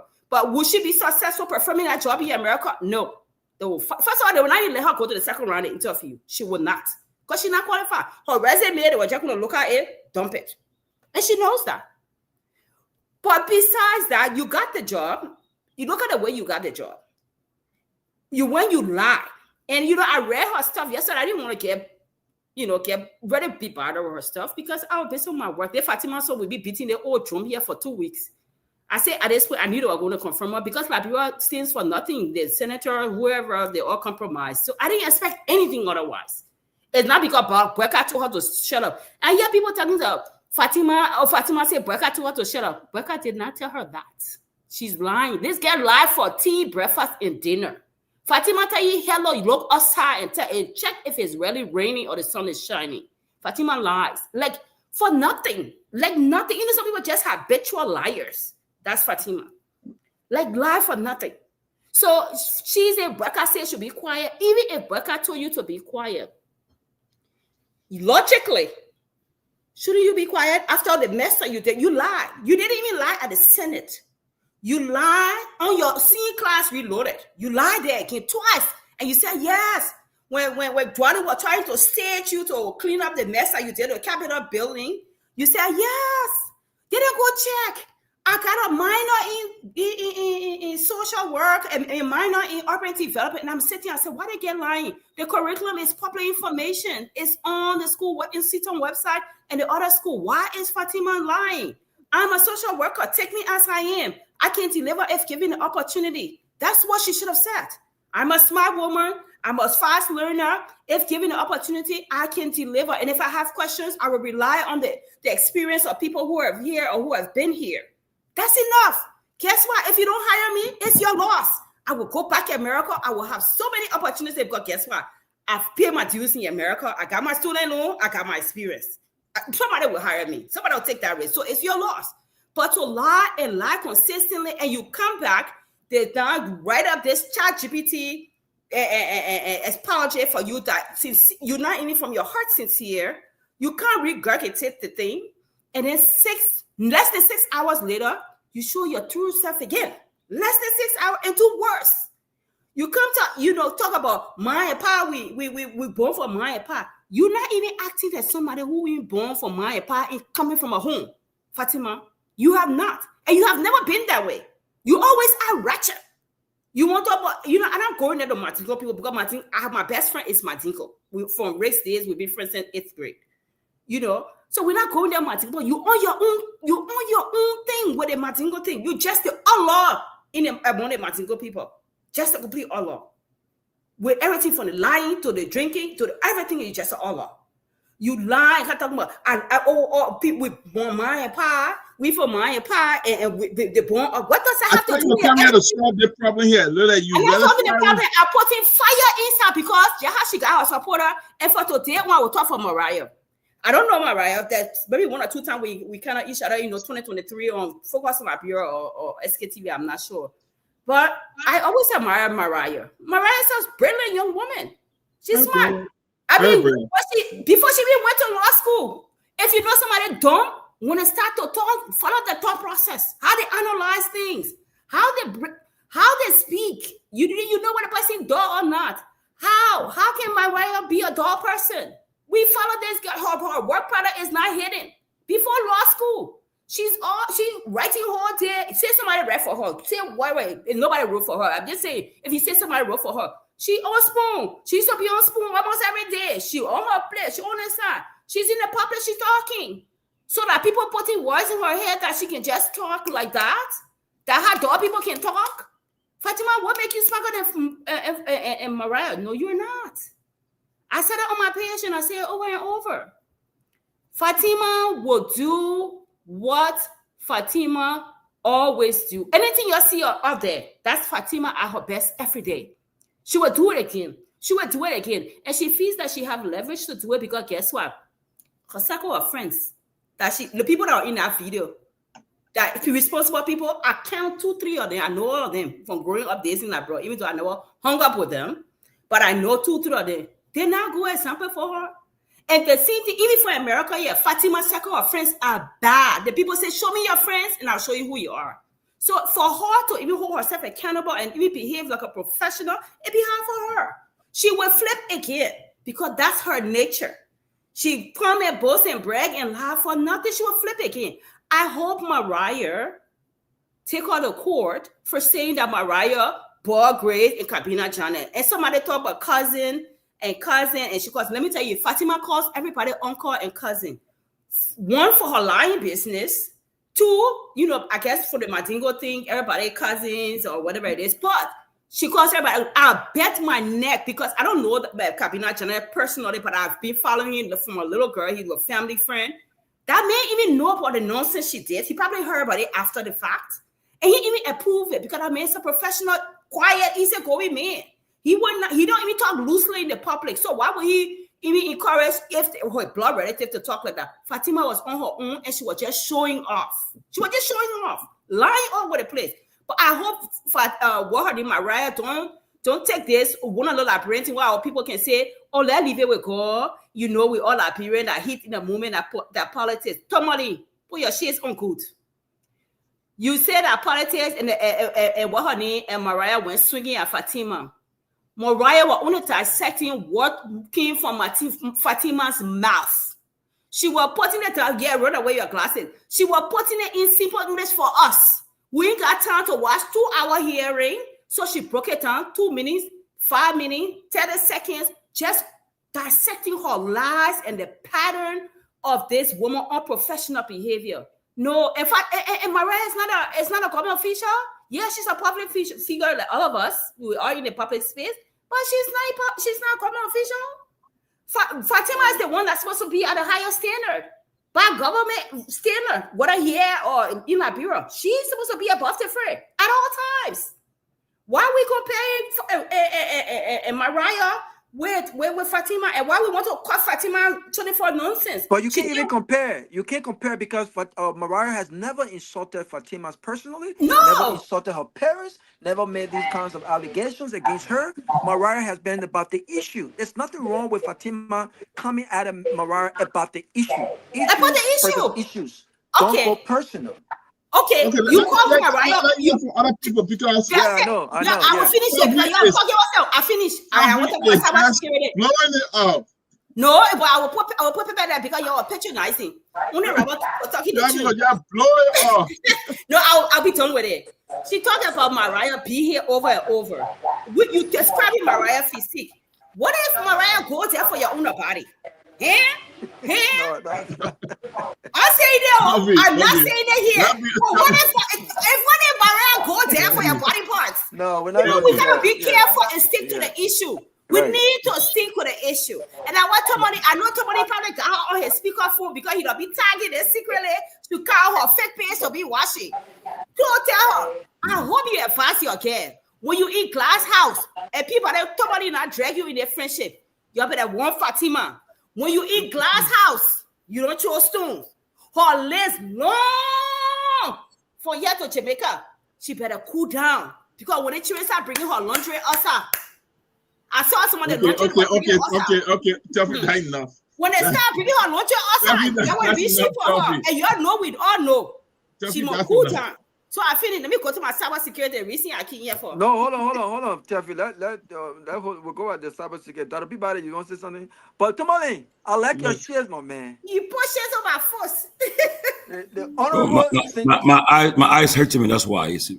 You look arrested. You need to sleep. Yeah, he don't rest. Don't rest. Don't go to your kind of money and move.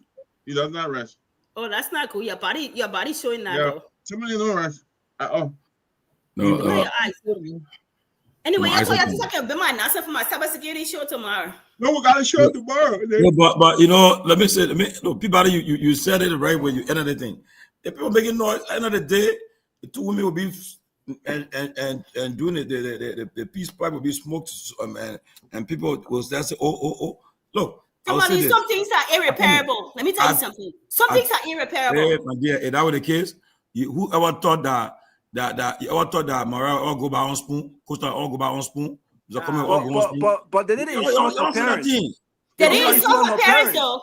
They didn't insult her parents. But you don't say my parents. That she's flat for grade. And we condemn, and I condemn Fatima for insulting Mariah parents. But you said that you in another tone. You said that Mariah instigated this because she was watching Fatima. No. I said that Mariah was justified to when Fatima did her confirmation gap. Mariah was justified to criticize her. And Mariah was justified to criticize her for confirmation gap. What she did, yes, Mariah was right to criticize her. But my thing was that criticize her 1 or 2 times, but she continues every day. But who's to say how to criticize her? They ain't seen that now. Probably got now. So then, the woman made 2 hour video. So then when she went, nobody responded. Everybody know. That's why I text my today. There's no real engagement in that kind of thing. I come in. There are certain things I will not do. I will not say. You see me? You will not see a video where the money insulted the person. So our friend have plenty. They got video there on Facebook here where they insulted people and then they don't they friend with them. They don't operate that way. That's not good. I will insult people. I respect people. You see? I respect people a lot. I won't stop people because of politics. No, if I like politics, it's all fake. It's all fake. If you from me, but politics is fake.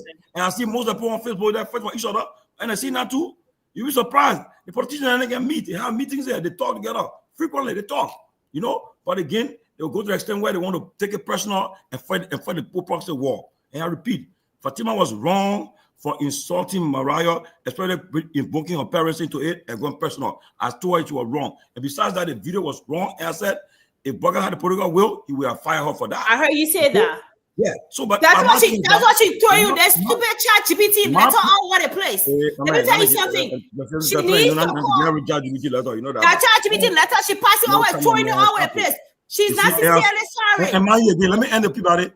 And I saw I saw all Fatima Rake's friends defending her. I mean, commending her. You see? Man, come on now. They were commending her before the confirmation. They were commending her before the confirmation when she went and disgraced the race people. They see the red people, they back down. They keep mute. Somebody don't go there. We all race people. They see the red people. All of them left her right there. They left her right there because her apple was so shameful to even say that she even went to Dopoh King. That's it for what it is. Well, let me give you an example. They had to dress up some on a hearing. Peabody come in. Let that Peabody come in. She's on a hearing. Caution that fifth grade student for her to go. Well, Even yesterday she was fumbling. She's the deputy minister for internal affairs for urban affairs now, so urban development. So let I know. Seleke got to come in, but let me just say shortly. At the end of the day, Unity Party and Joseph Boakai came to power. Unity Party and Joseph Boakai came to power to be better than what we had. And optics matter. The unnecessary noise that surrounds this government, even when it comes to officials, deportment. I mean, the last time there's a video, I think I shared the video. Sam Collins, he's trying to walk behind the vice president of Sierra Leone with a cell phone during a very high-profile meeting, to the point where one of the securities of the vice president had to pull him by the pants. I mean, pull him by the pants, Seleke. I mean, and such an embarrassment. I mean, this is a guy who's been in journalism for a very long time. You should know that you should read the room. There's certain things that are unacceptable in certain spaces during certain meetings, right? You're not a journalist. And if the IG intends to record or take pictures, then the IG should invest in taking with him a licensed and a recognized journalist, right? You shouldn't be in uniform, and you're supposed to be a ranking officer. You should not be in uniform at a high-profile meeting, walking around with cell phones, even considering the security factor, to the point where they have to pull you by the pants. I mean, it was funny, but it was so embarrassing as a country, right? And then you have a deputy minister out there behaving like this. We expected this government to surround itself with not just intelligent people, but people who were humble, people who are professional, because being intelligent does not make you professional. Having a master's degree does not make you professional. Professionalism shows in the way you conduct yourself, in the way you handle criticism, in the way you handle pressure. And I gotta say, Sarah Beslow has shown that she's a different class of woman. She's shown that. She was criticized heavily at the Peabody. We saw that happen. But she never came online to talk about those things. She went back, she focused on her job, and she has allowed her delivery to speak for her. And that's what we're saying. We expected that from this woman. It's one thing to apologize. We all err sometimes and we apologize. But again, if you have to apologize multiple times for the same things, then it tells us who you really are. I think this is who Fatima really is. And I do think that there are certain lines that can't be crossed, Tomalin. If you come from me and you make these allegations, listen, I'll be very clear. Don't play with my wife. Don't play with my family. You play with my family, I'm coming for you. And don't expect us to be friends. And that the people will agree. When people started coming, and we handled this behind closed doors. But when the other part, he came out very strong, put all the pastor business aside. Don't play with people's wife. Don't play with people's children. Don't make these allegations. We have a very gullible society. So again, the fact that she doesn't have control and talking about, oh, I'm the president's daughter, and Joseph Boakai should fire her. If I were Joseph Boakai, and this is a reflection of who this government is and what this government stands for, Joseph Boakai should fire her. And the fact that you are close to Myean, it's indicative that you have to conduct yourself a certain type of way. All of my friends know that there's certain things that I will not condone. Respect yourself, carry yourself professionally. Politics is nasty, I get it, but you should have some emotional control. You can't be all over the place, especially as a woman, insulting another woman, making all these unfounded claims. So no, Mariah should use her as an example, take her to court. I do not want to drink wine with this woman. I do not want to have peace call. Even if there must be peace, God bless you from afar. We don't need to be friends because she does not have the kind of character that aligns with my principle, aligns with my own characteristics of who I want as friends. And so again, no, Mariah has focused on the issue, and there's no such thing as bullying. Everything Mariah talked about, as many times as she posted them, were created by Fatima. Fatima created them. Mariah did not make these things up. Right. And so for her to respond, I would have expected her to come back So on the whole show tonight on the topic for the whole show tonight. But it's a good topic. We gotta talk about let me it. let Seleke come in. I think Seleke been quiet for a minute. Yeah, Seleke Seleke coming to support Mariah again. I mean, it's like. Yeah, I think what I mean. Go ahead, Seleke. Fatima knows that she's still in a risk of being fired. That's why she got it running with all these fake. She should be fired. She should be fired. I wrote a post. I said this woman doesn't even know about the People Party. She joined these people United Party 3 weeks before the campaign. And she, Bonnie buck wide, like she brought the cornerstone and knew where the people had the first meeting. And look at this woman, it's a high risk. The things that she's caused, most of the people that are in that party have never done the damage that she's done in a short time. And for all the reasons, let's move on.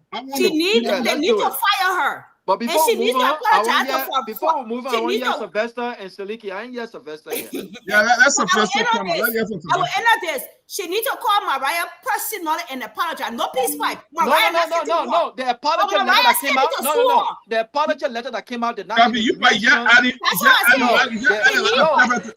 a lot of pepper to the The apology letter that came out, if it was sincere, she would have had the guts to mention Mariah's name. It's not sincere. Let Mariah take her to court. No apology needed yet. Let them go to court and let her prove that Mariah slept with somebody. But she still need to apologize to Mariah. The court can still compel her to apologize too, but she will pay for damages. Because our people, they're very gullible. They prey on bad things that they want to remember. Oh, Mariah can back she can sleep with no professor for free. I keep to add pepper because certain nonsense have to stop. We cannot use our position of power to abuse people. We cannot do that. And it starts from our generation and must stop there. What I think, stop there. No, we're calling for what it is. What I think, and I said it, Fatima screw up. She was wrong. What she did as a government official, condemning people, insulting the parents, she was wrong. There's no excuse to that. There's no excuse for that. So what she needs to do now, they all need to, and I've taxed as the CEO of this platform, I've asked Mr. Gayman to get involved. To call myself. You want me to get involved? I follow tell myself you want to get involved. No, you're not going there. You're going to cause trouble. I'm not putting you there. Seleke, go ahead. Seleke, go ahead. You know I'm joking. Seleke, go ahead for Rwanda Kigali. Yeah, I'm actually busy doing something else, but I think it's a good show. I'm watching it back. Let me make this clarity.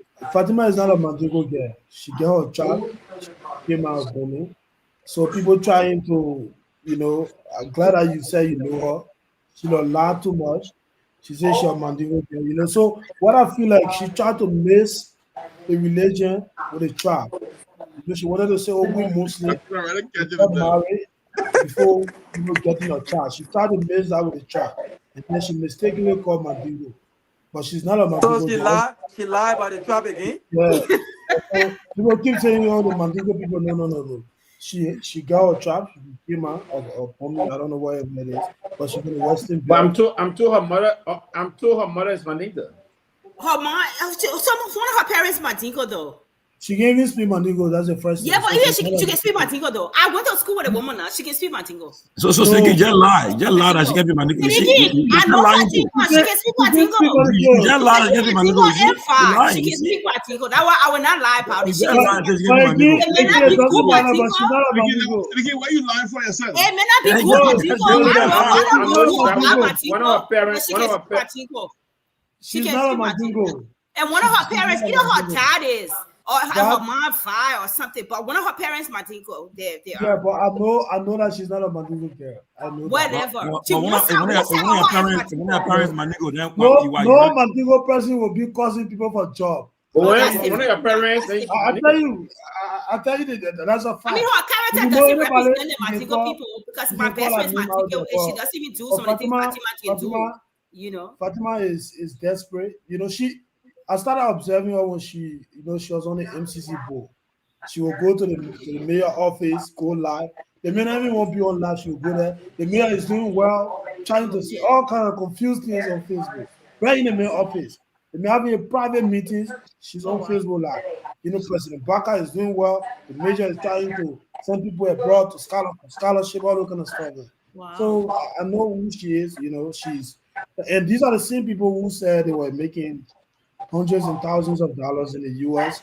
because they let it country, so they come back to start. You know, I love a country because people for 2,500. You can put 1 or 2 together. Gushu, I'm watching for the back. I'm actually busy doing something. I want to add this though, because you know one thing Mr. Comey said that, you know, sometimes historical data is very important. I think he said, you know, and when the past performance can predict your future output. Fatima, when I tell you about Fatima's been on this path for a long time. You pay attention to this. Let me add to this. When Fatima was married to AP Kromah, she was ruled the same way, even worse. The same way. I'm bringing it up because I pat on here. This is not just this is Fatima, her everyday Fatima. So you give her small power, you give her small leverage. She gets wild with this power. She abused her power. She abused people. Because if she was married to AP Kromah at the time, she had a little walkie-talkie, she had a little security, she was buck wild again in Monrovia, cussing people, disrespecting people, even the people that were working for her, that were around her, growling kind of thing. That's Fatima. That is Fatima right there. It didn't just stop from today. Was that back on my uncle lying thing? So let me move on with that. I want to talk about cybersecurity and we'll move on.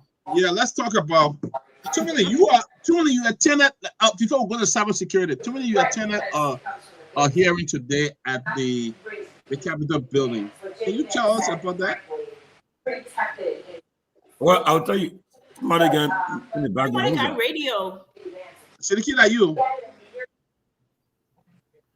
Yes. So when you let phone business on a show, So the issue about the oil blocks and Oranto and Total is the most important thing trending in the country right now. So, I mean, Smiley, who do nothing? Then mute yourself. Then we're not here. They probably don't know it. Is that Robert? The person got to mute. Yeah. I'm not sure you want to be watching. So the issue about Oranto and Total is the issue. There's an issue that's trending right now. And today they had the Ministry of Justice, NOCAL, the LRA was there, and the Lands and Mines, and the head of the regulatory agency, I think, Orny Wilson, Marilyn Logan. Yeah, they were all there, right? But I felt that I think they weren't prepared because Senator Snow was chairing the committee, and my MVPs from that year today was Senators McGill and Senator DeLong.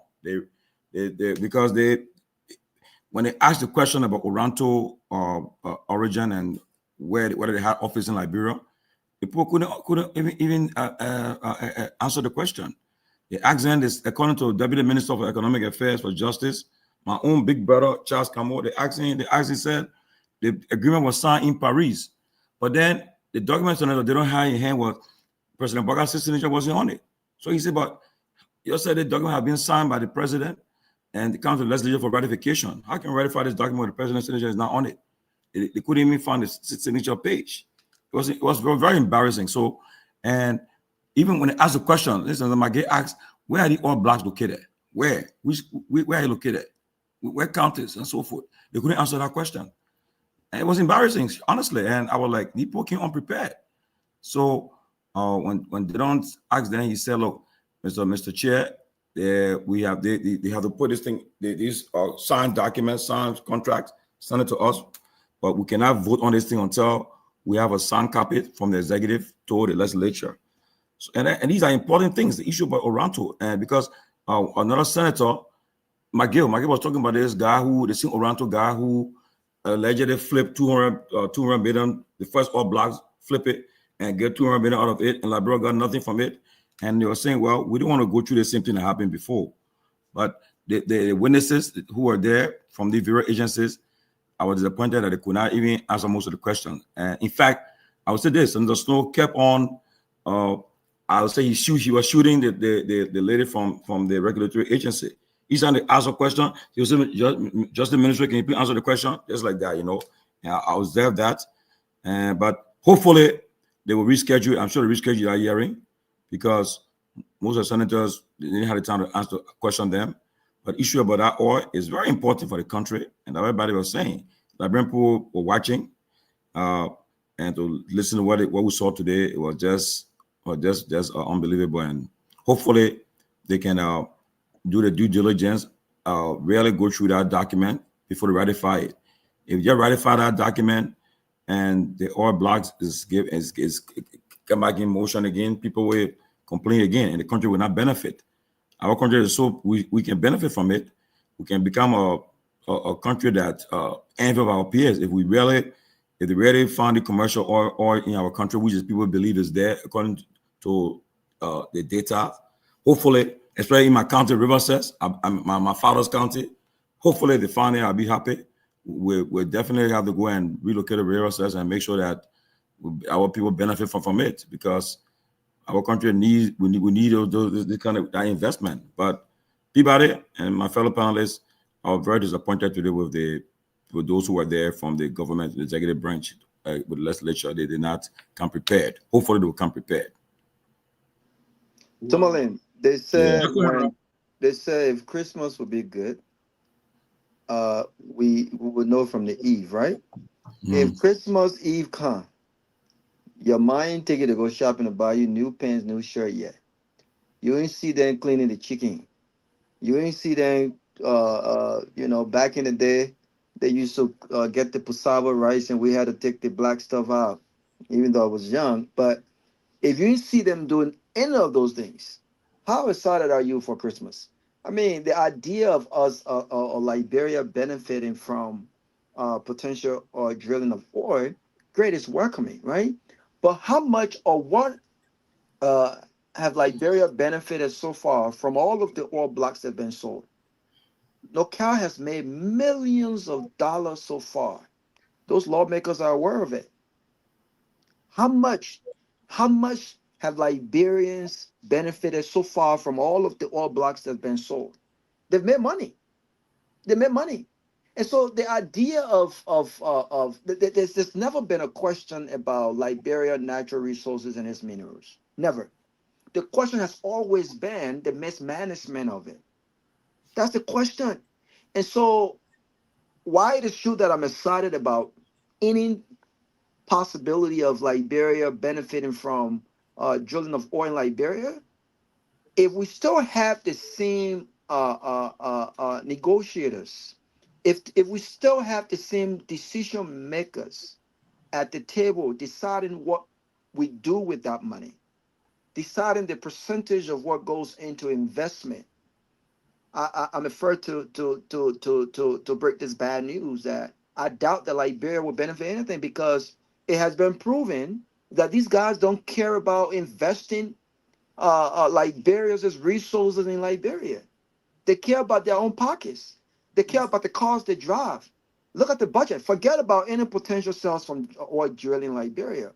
Everyone has talked about a $1.2 billion budget, right? Everyone has talked about it. But how much of the $1.2 billion are we reinvesting in Liberia? How much of that? So when we speak on these issues, I think again, I don't like to intellectualize these things because we can deep dive into this stuff all day from an intellectual perspective. But logically, it just does not encourage me because the truth and the fact is, every deal so far, even most of the concessions that have been signed, they have not been in the interest of Liberia. If they were truly in the interest of Liberia, we will see hospitals being built in Nimba County and in other counties. We will see bridges being built. We will see the tangibles. We will see the investments. If we're not begging to build hospitals, then hospitals will not be built. But in the budget, we're giving thousands and millions of dollars to the executive in government expenditure. We are wasting taxpayer money. We're wasting taxpayer money. And so no, I hope that by the time we talk about drilling, I hope it's not too late. I hope we have new players on board. I hope we have new negotiators at the table. I hope we have new decision makers. Because if we're depending on the current group of folks to decide how much goes to the investment of Liberia, I'm afraid to say I don't think much. I don't think much. I'm sorry. Well, yeah. The oil is complicated. We have not even found oil in Liberia. We're setting the block, and people are trying to, explore to see where we're going to find oil and stuff. We ain't even find the oil yet. We still arguing with the little the little one. We ain't even see no oil yet. We still got those. We can't even regulate it, and things are and stuff like that. But they got a very young smart chairman of Nokai, Fabian Lai, very, very intelligent, smart man who tend to know, who knows a lot when it comes to the oil and how is the whole oil, the exploring, exploration and stuff like that. Fabian seems to know a whole lot about those things, and I wish his leadership the best. I wish that he will really be able to, move the national oil company from one step to another. Very, very young man. Everybody just mentioning Fabian, I think he was the only one who was really forthcoming today among the whole group. He kept on. He showed that he knew he knew his stuff. He kept on. He was the one, but most of the question was posed at the regulatory lady. But he had to come in most of the time to help her because he understood his stuff. And before I forget, Robert, I saw the tourism lady at information. And I told her about you. I said, you got a great partner that will help you. So hopefully I will exchange your contact so you guys can talk about tourism. But back to the topic, I just want to let Robert know. Okay, guys, tomorrow. So we got about 28 minutes to go. We got this big show coming up tomorrow. We're talking about cyber security. So we encourage you to join us tomorrow. We'll have some of the best experts here to talk about cybersecurity, Tafina will be heading. In fact, we'll probably need to moderating. We'll probably need to let Tafina moderate that whole thing. I'm moderating the show. That's my playground. So I didn't even know nothing when it comes to cybersecurity. I'm moderating that show. No, talk to us about it. Talk to us. Let me talk more. Let me talk a little bit about it. So tomorrow, I know we've been planning this for a while. But we're able to reach out to 5 subject matter experts in cybersecurity and AI, and 2 of them responded. The other one, I think, is because of schedule. But the 2 we have, they're good. One of them, he's a professor and a trainer, writer, everything. And so Dr. Clark will be on tomorrow for cybersecurity, and the president and owner of Stars University, he will be on as well. Latim Datong will be on tomorrow. They decided to come and share. We supposed to have a lady, question mark, that people get basically scared to call your platform because y'all can be attacking people. Y'all get all the warriors. What else do you do today? But we're talking professional stuff, so we're being nice. But it's a good thing because we need to talk about, everything about AI because people need to know that. So they can really be afraid to come here? Yes, we had those conversations. You know how many people scare you? They say, the way Rod, we. Yeah, see, people watch this show, but like, I'm going. I know people that can be attacking people. I'm like, no, you wanted to educate the public, and stuff like that. But we're gonna talk about, the origin of AI, the risk. Deep fakes, all the things we have, ethical use of AI, cybersecurity, different tracks, and your questions, whatever your questions are, whether it be how can I move from this to that, from wherever career into cyber, do I need a degree, responsible use of the AI, all the different AI applications out there. We're probably getting to prompt engineer, just whatever. But the idea there is not to show off, but rather to educate and answer what questions. We'll kind of learn tomorrow. But I said, Myean, if you're watching, please first do a flyer for that show tomorrow. I see for the show. I give the people information for 3 days now. We give it to you don't maybe be making my own flyer right now. We give it to Myean knew about it. We'll be talking behind the scenes. Myean, please put the flyer up tonight. I beg you, man. Myean say yes. Myean said you put the flyer up. Yeah, Yeah, put it Maya on and tonight, Mr. please. Gayman, both of them we been doing this thing behind the scenes since Monday. You said you almost done. I'm almost done. Maya, are you on the show? Maya, I don't let last week to something. I like Martin's beforehand as a project person. I like Martin's layout. So we don't do the last minute. We need to do better. Mine put in the chat when I see you now. Yeah, okay. So because I need to also let the guests know, in advance what these are basic men. So at 8:00, it's gonna come on the first 1 hour or so, or 1 hour 15 minutes. But he has to go. He got other obligations, so he's gonna open the show. So because he's not there for a long time, we'll let him, just have that space. You send the pictures too. That the majority we got all that talking behind the scene. He said money Maya be having the thing. On the flyer, Maya do the thing. Maya got all the people credentials, all their picture, everything. I have a quick question there. That's why Mr. came in. Come on, Mateo. I can't even talk. Yeah. Are you into tech? Of course. I've been into tech long. I saw my journey. So let me answer your question. So I started many years ago as an IT auditor. That's why I started this whole tech thing.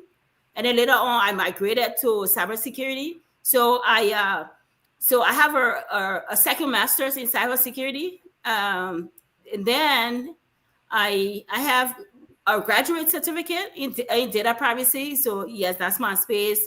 So but professionally, I do incident response, risk, AI governance, stuff like that. So yeah, so my current role, I work as an information technology risk and cybersecurity consultant. So kind of my wife is into that as well. I remember one time when she graduated, you kind of posted about her. She's but bring her on, let her come on. If she her work schedule will allow her. We need women in that space. Yeah, we need a lot of women. Yeah, that's so we can hire you and her together, so you gotta get a seat for her tomorrow. But we love to have her. Somebody can ask her question right now. Jump in there. I love that. No, we need more women in the space. Comment quick. Everybody very smart. Not doing this. So that's a great show coming up tomorrow. It's a good show, and people think that when we talk about cybersecurity, it's just one thing, it's just one big role and everything. But there are almost 7 different tracks. There are people with the networking, people that they love jiggers and they're networking folks. You got me on the other side, the governance folks. Oh, so Lova don't handle the technical part, you just the networking part. But now he's like a manager, so he's up there now. I don't know if he's. Yes. You don't want me to ask my question or what? Ask your question, but the show start. You haven't pre-show before the show. Yes, ask your question. Okay, so that's a great initiative. I used to volunteer with an organization, the Institute of Basic Technology in Liberia. They were into STEM, training high school teachers how to integrate AI into the learning process and all of that. But that it didn't materialize for whatever reason. But this issue about this Starlink stuff, we've seen a lot of people, especially Mountain Colley, they've been taking this Starlink stuff to a lot of public schools in Liberia. They take it there and make publicity. But recently, Mariah shared a post, expert in the field. He shared a very serious concern that the Starlink, when you buy it, they give you 1 year free subscription. But now the politicians, now they take it to the school. Even the government of Liberia, the LTA, they made an announcement that they were taking the Starlink to 156 public schools across the country. So the question now is, that guy post was basically asking about the sustainability of the different projects they're trying to initiate. Because if you take the Starlink to these public schools, after the 1 year subscription, who's going to do the next subscription? Who's going to sustain the materials and all of that? Yeah, that's a good question because I have Starlink too. My property in Liberia, even though it's still a working process, but I got it there because of the cameras, because I want to be able to see the construction that's going on. But you have to pay your own subscription. So, you can see the construction that's going on with the connection that you. Yes, because it's connected to my cameras and my cameras on my phone. So yes. Even though I got people on the ground, but I just tell me being Yes. But you have to pay your subscription. So either the government pay for you or you pay out of your pocket. I mean, in your case, now we're talking about the schools are on the government, so that you have budget for that. So it'd be best for them to just probably do a 1 year subscription or pay a monthly subscription. Otherwise, the school will have to look into other means, to get that $50 every month or whatever it is to pay for the subscription. But I'm not a telecommunication expert or networking person. even though I analyze networking stuff. But Mr. Tatton will be here tomorrow because he's living and breathing now with his school and every other investment. He can speak more to that. Yeah, because the thing is, not only government now. There are so, as I mentioned, Martin Cole is doing that too. I saw Martin. Martin is giving it out of goodwill because he has to buy it. They something is around 300 and something. It's cheaper. Who will sustain it? They sustain it out of your pocket. Like if Rabbi get it, I have it. I pay my subscription out of my pocket. So if you want it, money to get here for the student to sit down and study. Don't take it. Don't take it because if you want it, everything have a cost. We left free thing too much in that country. Don't take it. It's not like here, even in America, the American schools, the universities, they will look for funding, whatever grants or whatever it is, they will look for funding around so they can get 24/7 internet access for the students. Libraries will do the same thing, the popular libraries. The state will get funding, but some of the funding not enough, so they gotta go through, the big tech companies in order to get small money that they tell the Sunny, all these people to get small money to boost whatever, they get. So if you can't afford it, don't take it. But it's a good thing to have your own styling. Yes, the equipment is a little bit expensive up front because they got two kinds. They got the mini and they got the big one.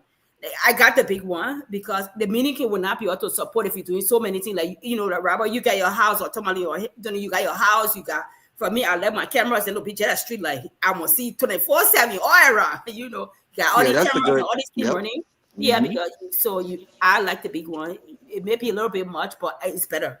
You just have it. If you decide you want to give your neighbor access to your network, which I don't recommend.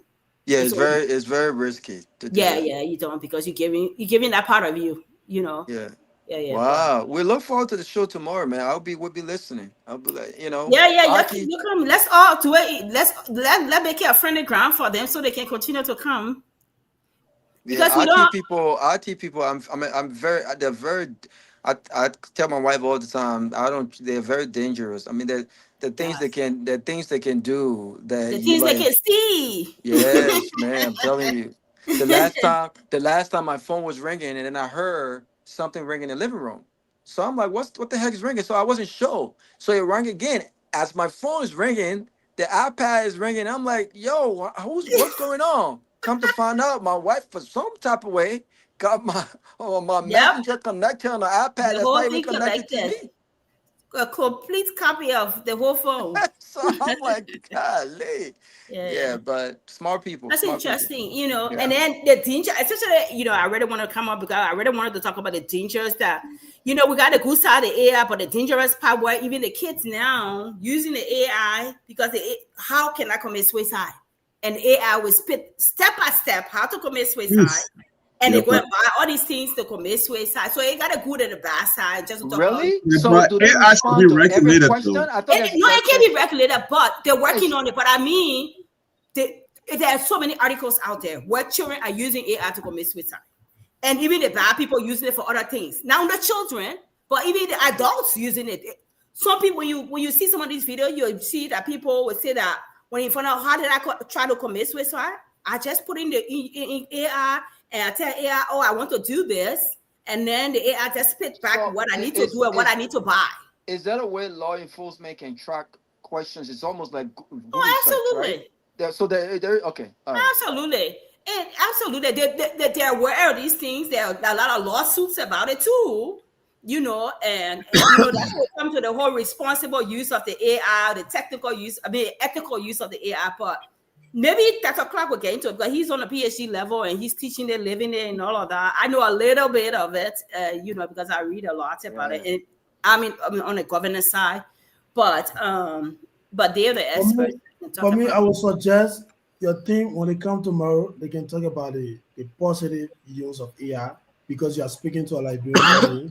In Liberia, we've not been able to embrace AI.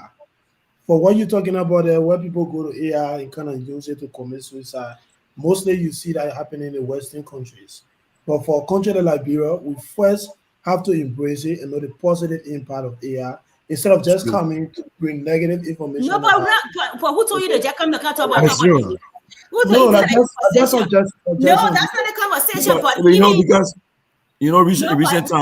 recent time, I noticed that I mean, you know, one thing about technology, right? There are people who you know everybody's style writing, but all of a sudden now, I see people want to post now. Small writing. I said that person wrote that thing. And they can long. They can make it so long for you to tell that and because that they get posting now, they post They're posting. That's very dangerous, Tomalin. That's very. You see, that's the part. I think that's another negative part, if you ask me, right? There's nothing wrong with using it as an editor, right? Right. But when you give AI a topic of what you want to talk about and just allow that's dangerous. I think people should still be able to, and I think intellectually, I think people should start looking into this stuff. People should still be able to articulate what they want to say. People should be able to articulate what they want to say, right? Based on their level of education. Because again, if you're a good writer and you can write and people can read what you write, you should be able to articulate what you just wrote. A lot of the people who writing like that, when you put them in front of the camera to articulate fall flat. So what they know from you.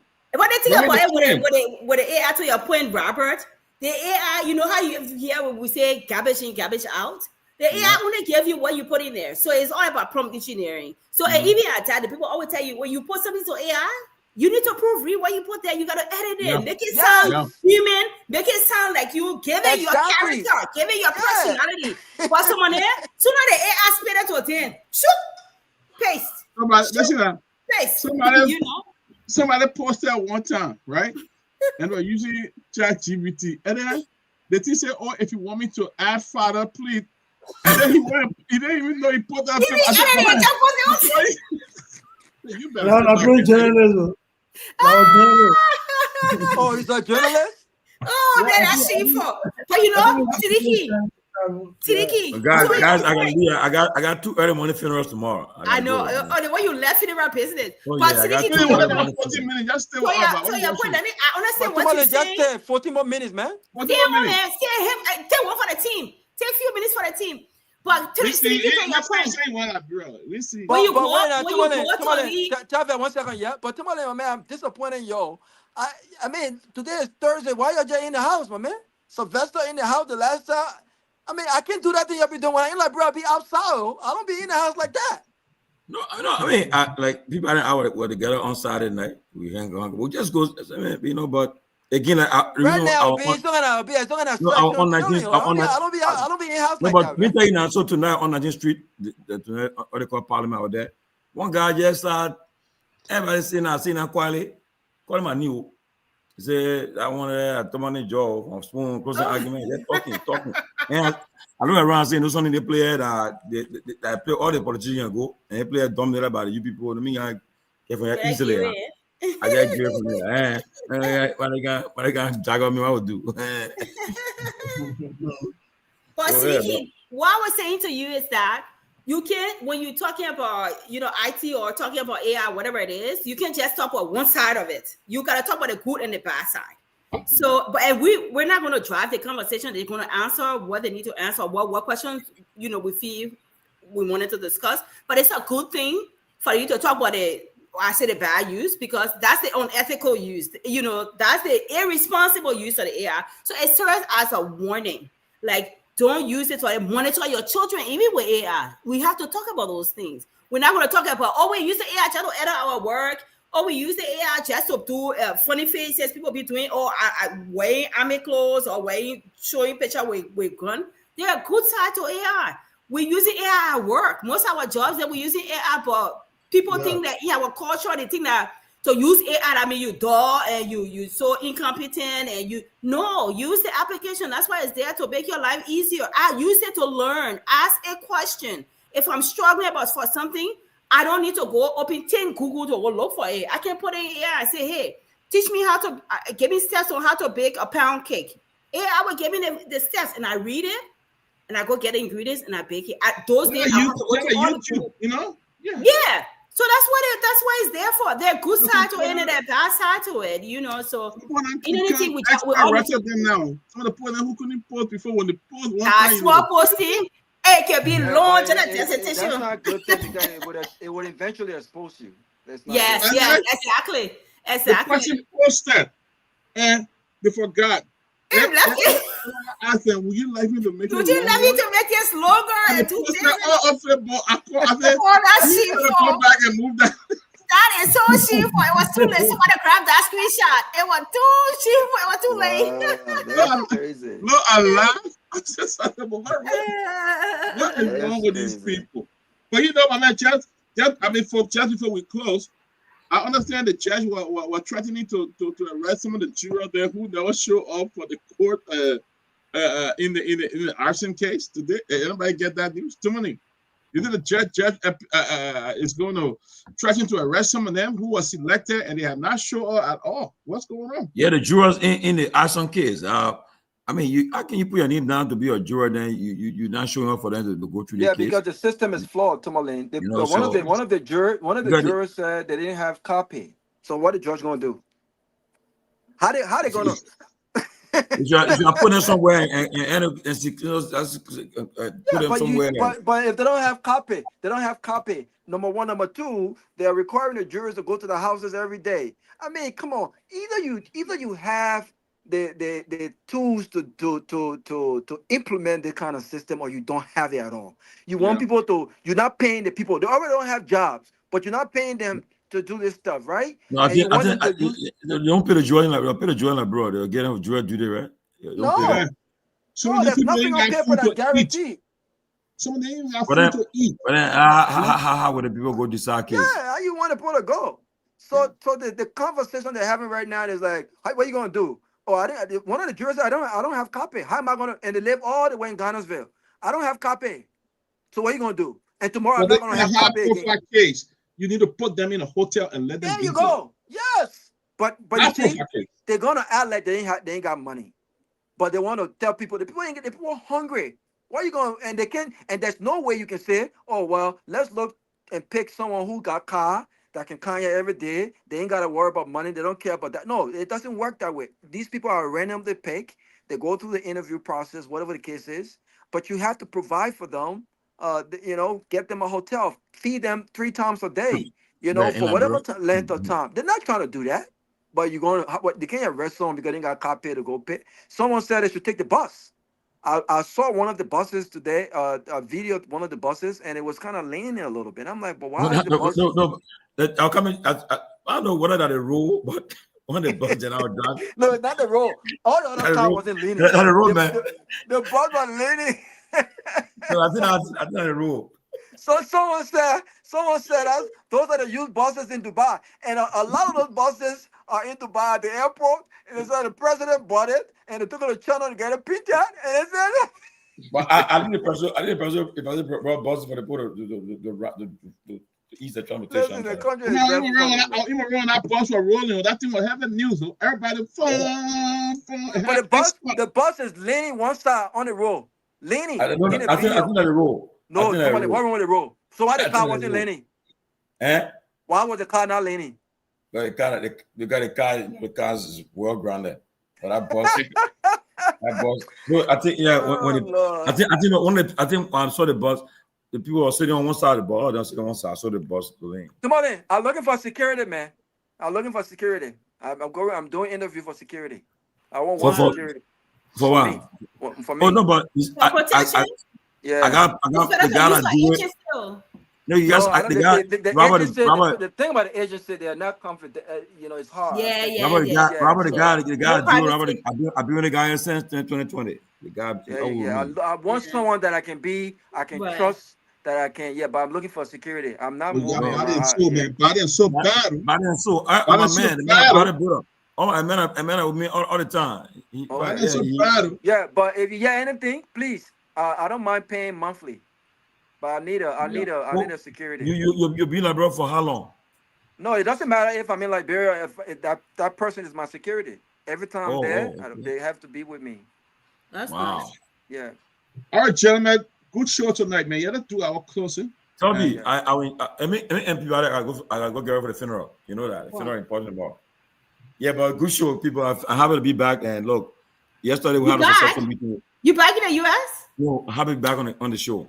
Yesterday we had a successful meeting with our people from the rural areas, and we're getting reporters will be in rural Liberia, and we'll be using the simulcast our show on the big stations in the rural areas.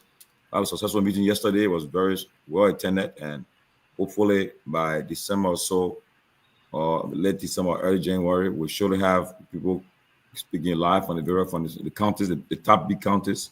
So we look forward to that. Praying and hoping that all will go well, and so that we have that, and to expand the space. And I will tell you guys, don't never overlook yourself. Everybody watch you guys all the time, and everywhere you go, they will call you by closing argument. They will not just call your name, and then they start figuring. Even you go to a hospital, go place out in the hospital just now to see somebody, and the guy just come on in from back, turn around and say, "Wow, they gotta expose me. Let me get from here quick." You know, you won't be somewhere where people calling your name, everybody looking at you. You know, you want to get from there quickly, especially at night. But we're all doing a good job. Everybody's, they ask for people. You know, everybody got a favorite people. I don't tell if you don't get somebody who's, I'm sure she got her fans then tonight. People will say, "Yeah, let her get." And some people will say tomorrow, "Yeah." Emmanuel Clark, Professor Emmanuel Clark. And then I wrote the book. Yeah, so but guys, good show, man. Let's look at that show tomorrow. Want to tell me you get a flyer. Want to spread it? I'll put it on my page. Good show, man. You did a cool post, cool thing. All right, Robert, do your closing. Yeah, I mean, great show. I think that it's a great show. We love our country, and we want the best for our country. Listen, my parents are relocating back home for good. My dad is in Liberia. He's been there for about a week now. My mom and my little brother will follow in January. And so we want to make sure our parents are comfortable. That's our country. It doesn't matter how long they've been away.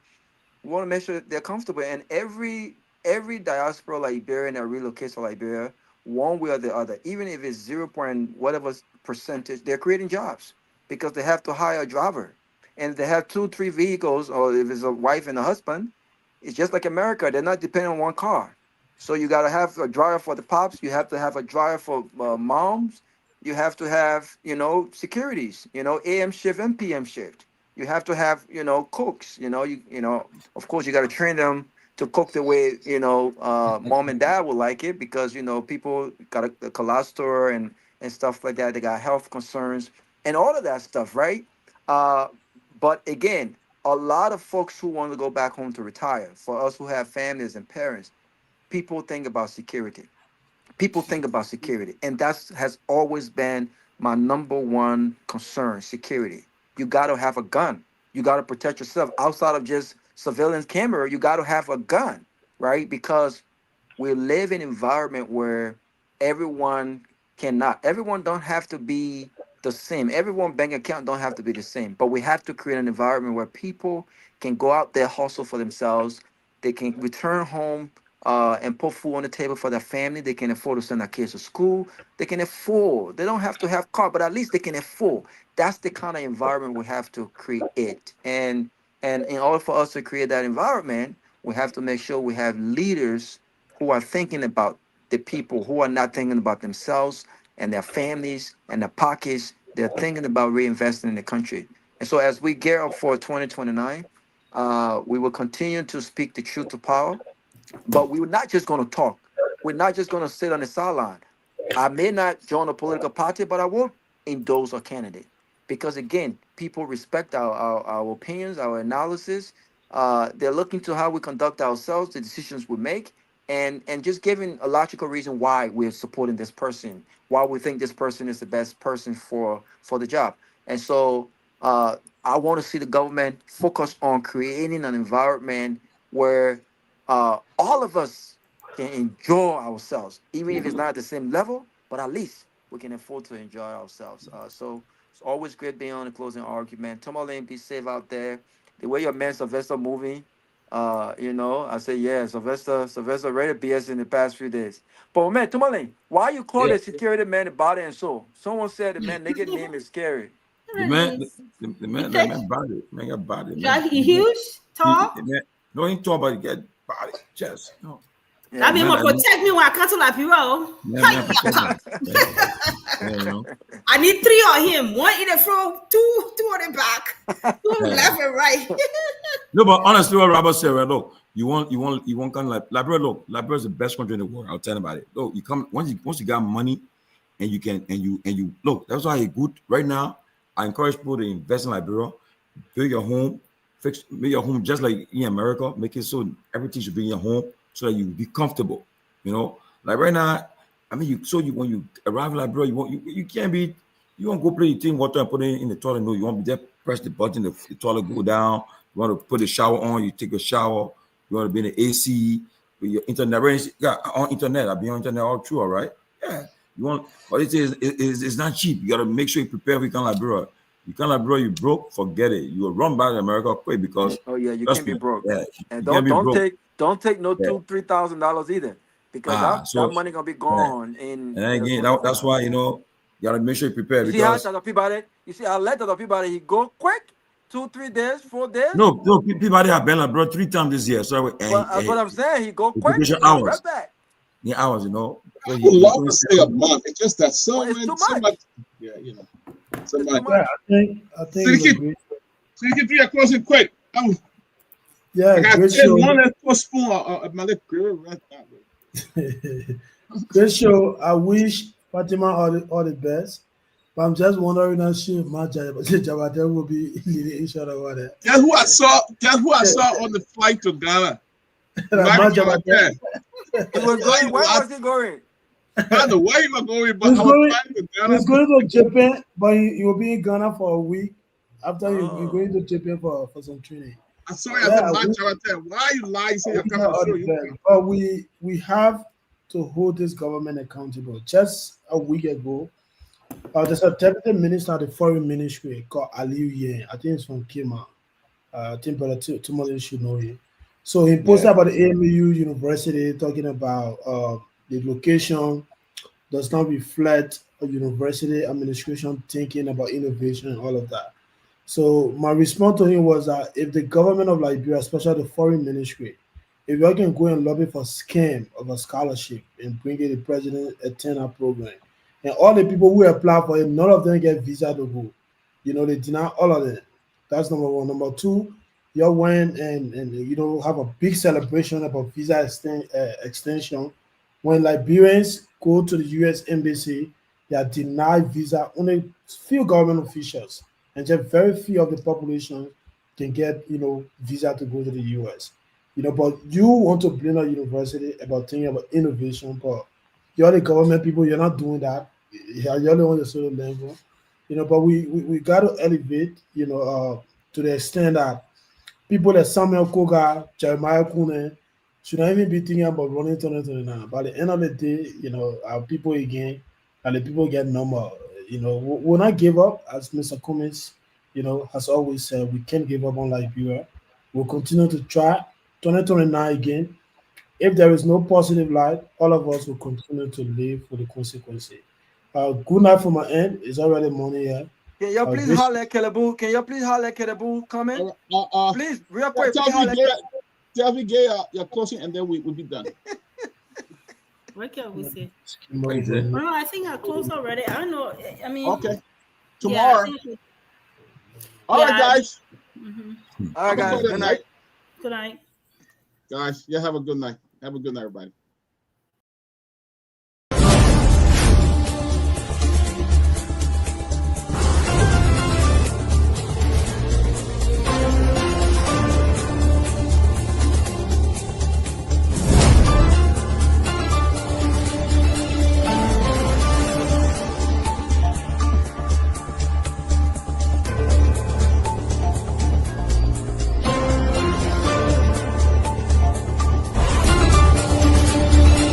But listen did you hear the press conference of Seleke Kromah, the IG?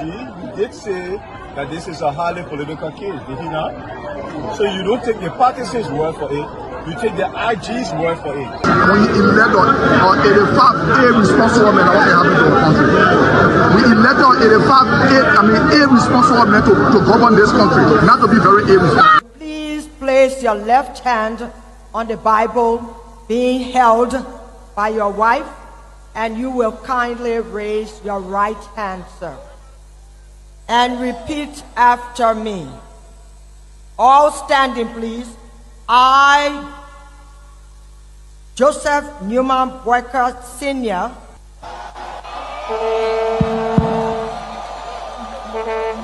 This is the closing argument. We are coming to you live from No secret now that your friend and former boss will be a candidate in 2029. With all of that you experience, all of that you know, and everything that you see unfolding in the country now, will you support him? Will you be part of the process? Will you give him the support? Do you think he can be a better president? So why you want to bring political Benin in it now? Oh, but you political